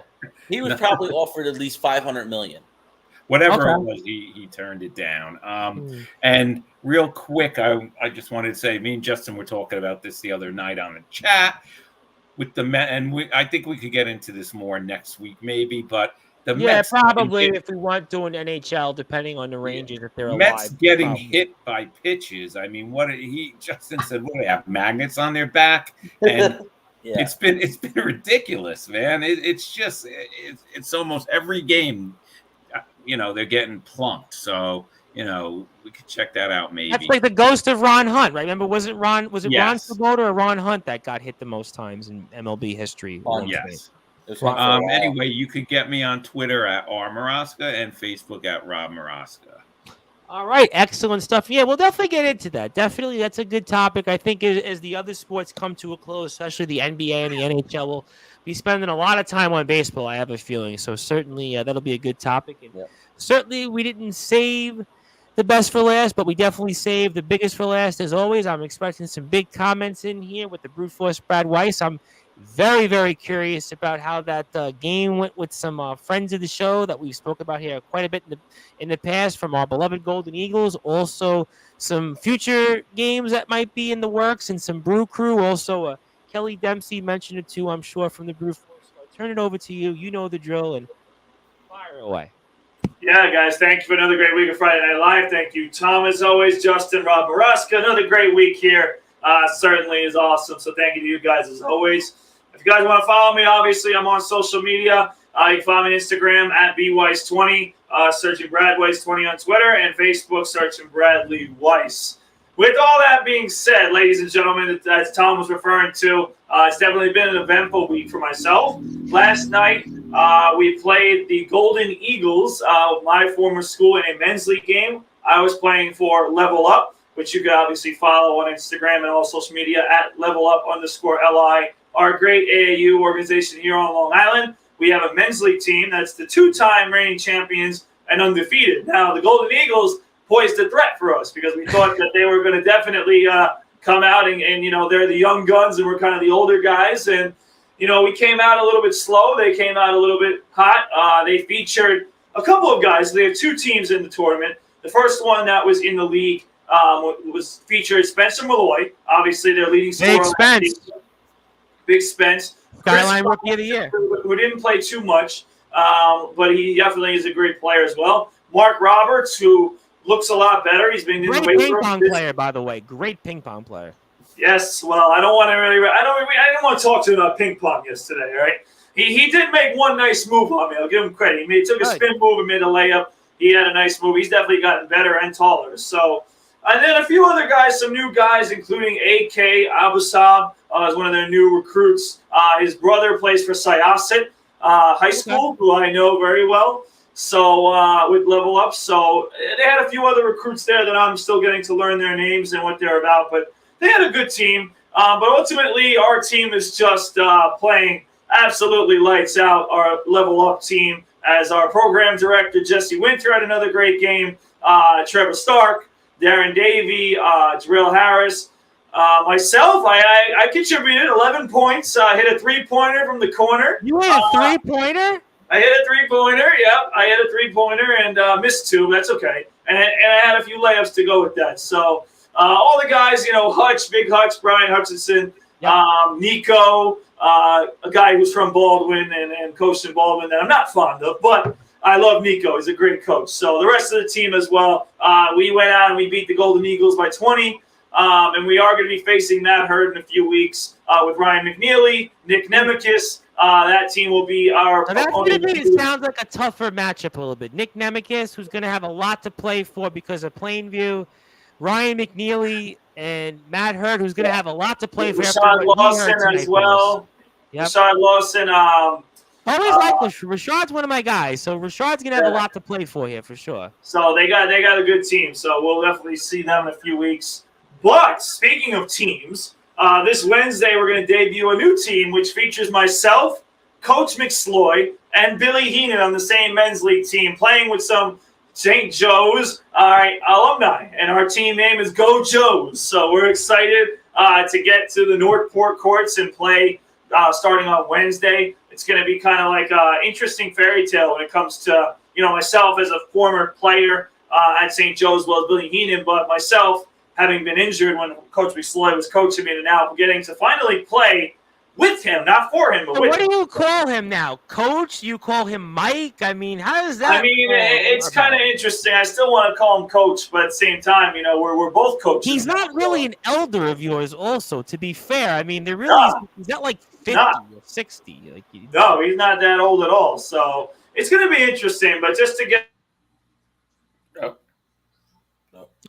another one bites the dust here, I guess. The brute force here, as we asked him that question, he got lost in translation. So I'm sure that we'll wait for him to come back here. And as I will give some closing thoughts here before the brute force returns. So obviously, if you are on Sportswire Radio, we will have. Oh, there we go. There's the brute force. Get back. We had to get one more freeze in there for you guys. It's just the fairy tale of the night.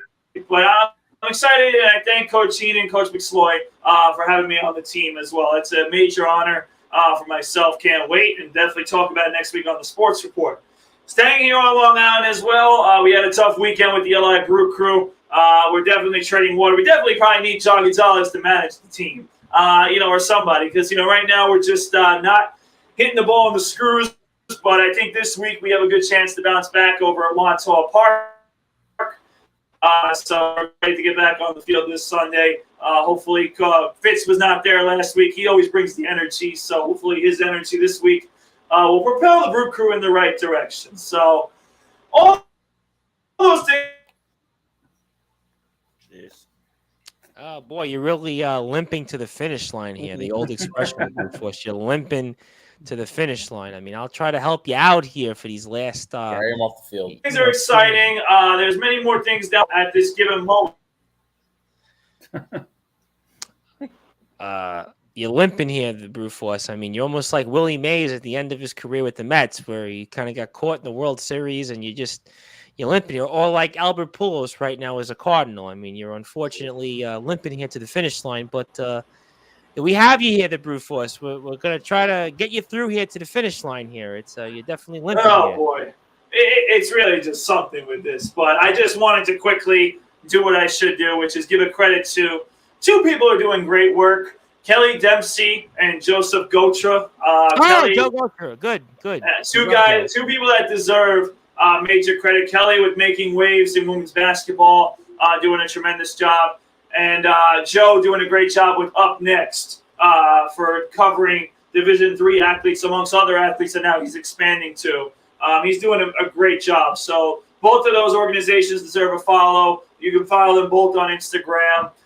They're doing tremendous work. So I can't give them enough credit. And Joe, if you're listening, because I know Kelly's going to want to come on soon, but Joe, you got to get yourself on the show as well. Yeah, Joe, I asked Joe about this, and Joe was like, well, I don't know what I'm going to say. And to give it to Joe, because he's a former teammate of mine, I said the same thing when I first came on the show. I wasn't sure about what I was going to say, but I came on here, had a good time, and a few years later, I've been on every week almost. So, Joe, it's Joe, your time I got to a feeling is going to be a good listen, because Joe's got an interesting story, an interesting journey, and I'm excited. So, Joe, we're going to make sure you hear the clip. We'll have it out here for sure during the weekend.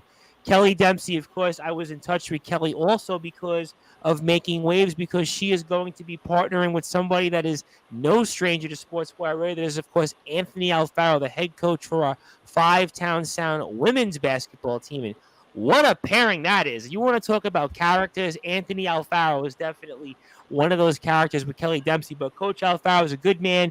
He's been a very, very, very, almost from the beginning, a supporter of ours. So you can never not thank enough the entire Five-Town Sound athletic program. And a great match there, especially with Jason Helgaro there, who's obviously known in the Long Island community in the game of basketball. And Coach Alfaro's integrated himself with all the great players that he's put out there to the court. Jordan Tobin, obviously, thank you, Coach Facina, also for a huge part of that. He's also in the basketball community. So that basketball camp, by the way, before we get out of here with Coach Dempsey and Coach Alfaro, that's going to be Mondays 5 to 7. It's going to be 5th and 8th graders, June 20th, 27th, July 11th, 18th to the 25th. We're going to have here also with Making Waves with Coach Dempsey, Wednesdays, 6 to 8 p.m., the 9th to 12th graders, the 22nd, 29th, the 6th of July, 13th, and the 20th. And it's going to be the Assist Basketball Camp, which is the assessment of student-athlete skills for individualized strategic training. It's the 2022 summer camp session, 1 to 5 weeks for boys and girls. So you also get using video analysis for correction. You can also go to Making Waves in W Basketball for more information. The location will also be in Huntington. You can go to makingwaves.com/shop/FTMW camp, and you can definitely get in touch with the Making Waves page for more information on Instagram and Twitter. Also, Coach Dempsey and Coach Alfaro. Thank you for all of their support from them. Also, our LI Brew Crew, give them a follow at LI Brew Crew on Instagram. Of course, our SJC M Basketball as well, MBBB on Instagram. Also, we will be back here Monday and Tuesday with a number of different guests here in the world of professional wrestling. Very, very excited about that. We're going to have another nonstop action wrestling day on Tuesday with the wild card Tommy Dillon, and then the owner and promoter of the Nonstop Action Wrestling Company. That is, of course, Mr. Joshua Stone. A lot to get into. You also have the promoter of CCW Monday night. That is James Barris. Also, we will have on here an announcement coming up also for a guest right after that. So very, very excited. Also, the natural born fighter RP Davis will also be back here. So a lot to get into with that. And also, I wanted to bring it up with the Brute Force. I know that we may or may not supposed to meet tomorrow, but the weather seems to be kind of like hit or miss. So I'm going to actually go out there and confirm it. I'm going to definitely confirm it. You can quote me on it. Next weekend, I'm ready. I'm ready to go. So I know the weather's a little 50-50. So if anybody wants to make it to the All American Burger, I will definitely be there Saturday because tomorrow I think it's supposed to be a chance of rain. And so we're going to, it looks like next weekend will be nice. So hopefully everybody can come out, some different people. I'll be there. I'll definitely make sure that I message some people now that I know my schedule is also in the near and free and clear. So looking forward to meeting some people that are friends of the show. And I can't thank everybody enough for all of their continued support of Sportswire Radio. So if you are on sportnarium.com/player, you will get the sit down marks here coming up here in about, I guess, about 8 or 9 minutes. If you are on our other channels, including Tobacco Road SportsRadio.com, you should get us at some point in the afternoon. I know last week's show was preempted because we have high school baseball playoffs going on in the state of North Carolina in Greensboro, but I believe we are going to be back on at some point tomorrow afternoon. So you can definitely check us out on Twitter at Thomas Price 2017 for scheduling details. Also want to thank John Gonzalez from the Sports Authorities Group for allowing us to share on his group our shows. Also Northeast Streaming Sports Channel, Linda McGrath. Also want to thank everybody on Facebook at Tom Bryce, at Sportswire Radio, LinkedIn, also YouTube, all those great outlets. And we were joined by Justin Gianelli of the Baseball Banter Show, Rob Marosco, our longest tenured analyst, and the legendary Brute Force Brad Weiss, who's certainly now playing again, I guess, for the Golden Eagles. I guess you can say he's a Golden Eagle again, or maybe he's not a Golden Eagle again with alums, whatever you might want to call it. But he is also with the Level Up Basketball Organization, where he does play in a summer league, also with our LI Brew Crew, Long Island Nets, and much, much more. Looking forward to reuniting with the Brute Force next weekend. Finally, oh, how sweet that'll be. Some of the other guys will be there with us. So thank you, everybody, for listening and watching on Sportswire Radio, the #1 global radio station. I am the host of the Sports Report, the station manager here of Sportswire Radio, the Reverend Tom Bryce. And also, we will have a brand new show at 11 a.m. British Standard Time from Ammo and Danny. We will also have the debut of our brand new DJ, Thomas Clark, 8:30 p.m. British Standard Time to 10:30 p.m. Very, very excited about that. I was speaking with Tom throughout the day here on Sportswire Radio. We're messaging back and forth, and he is, of course, one of our tag team of DJs, including DJ Slippy, DJ Jail, who's actually, DJ Jail is great because he has been with us from the old Sportnarium days, which the Brute Force and Rob Marosca obviously are a product of that, along with Ammo and Danny. So very, very excited to have them here. A nice tag team for us here Friday nights and Saturday nights. We're playing your favorite music. You can request on Facebook at Dale Musel and also at Thomas Clark for your hits. So thank you, everybody, for listening and watching here on Sportswire Radio. And we will be back here Monday night with the gang of wrestling content and much, much more. Also, I forgot to mention it, Monday night, 9 o'clock, Jacob Dad of the Shilly. We'll be talking about him and his journey. So I forgot to mention that. So I'm going to be back 3 times. I just realized you thought my voice was going to be tough tonight. You wait till Monday, and I'm going to be on the air for God knows how long. I'm going to be on the air with 3 breaks. I'm going to essentially be what for Joe Dell used to be almost like Rush would play. Rush would play like 3-hour sets. They'd play an hour and a half show, then they do an intermission, and then they come back. That's exactly what I'm going to do here Monday night. So thank you, Jacob. Looking forward to being with you. And good night, everybody. Enjoy the weekend. Force, can't wait to see you next weekend. Maybe Justin, you as well. And good night. And we'll be back here on Sportswire Radio, the #1 global radio station.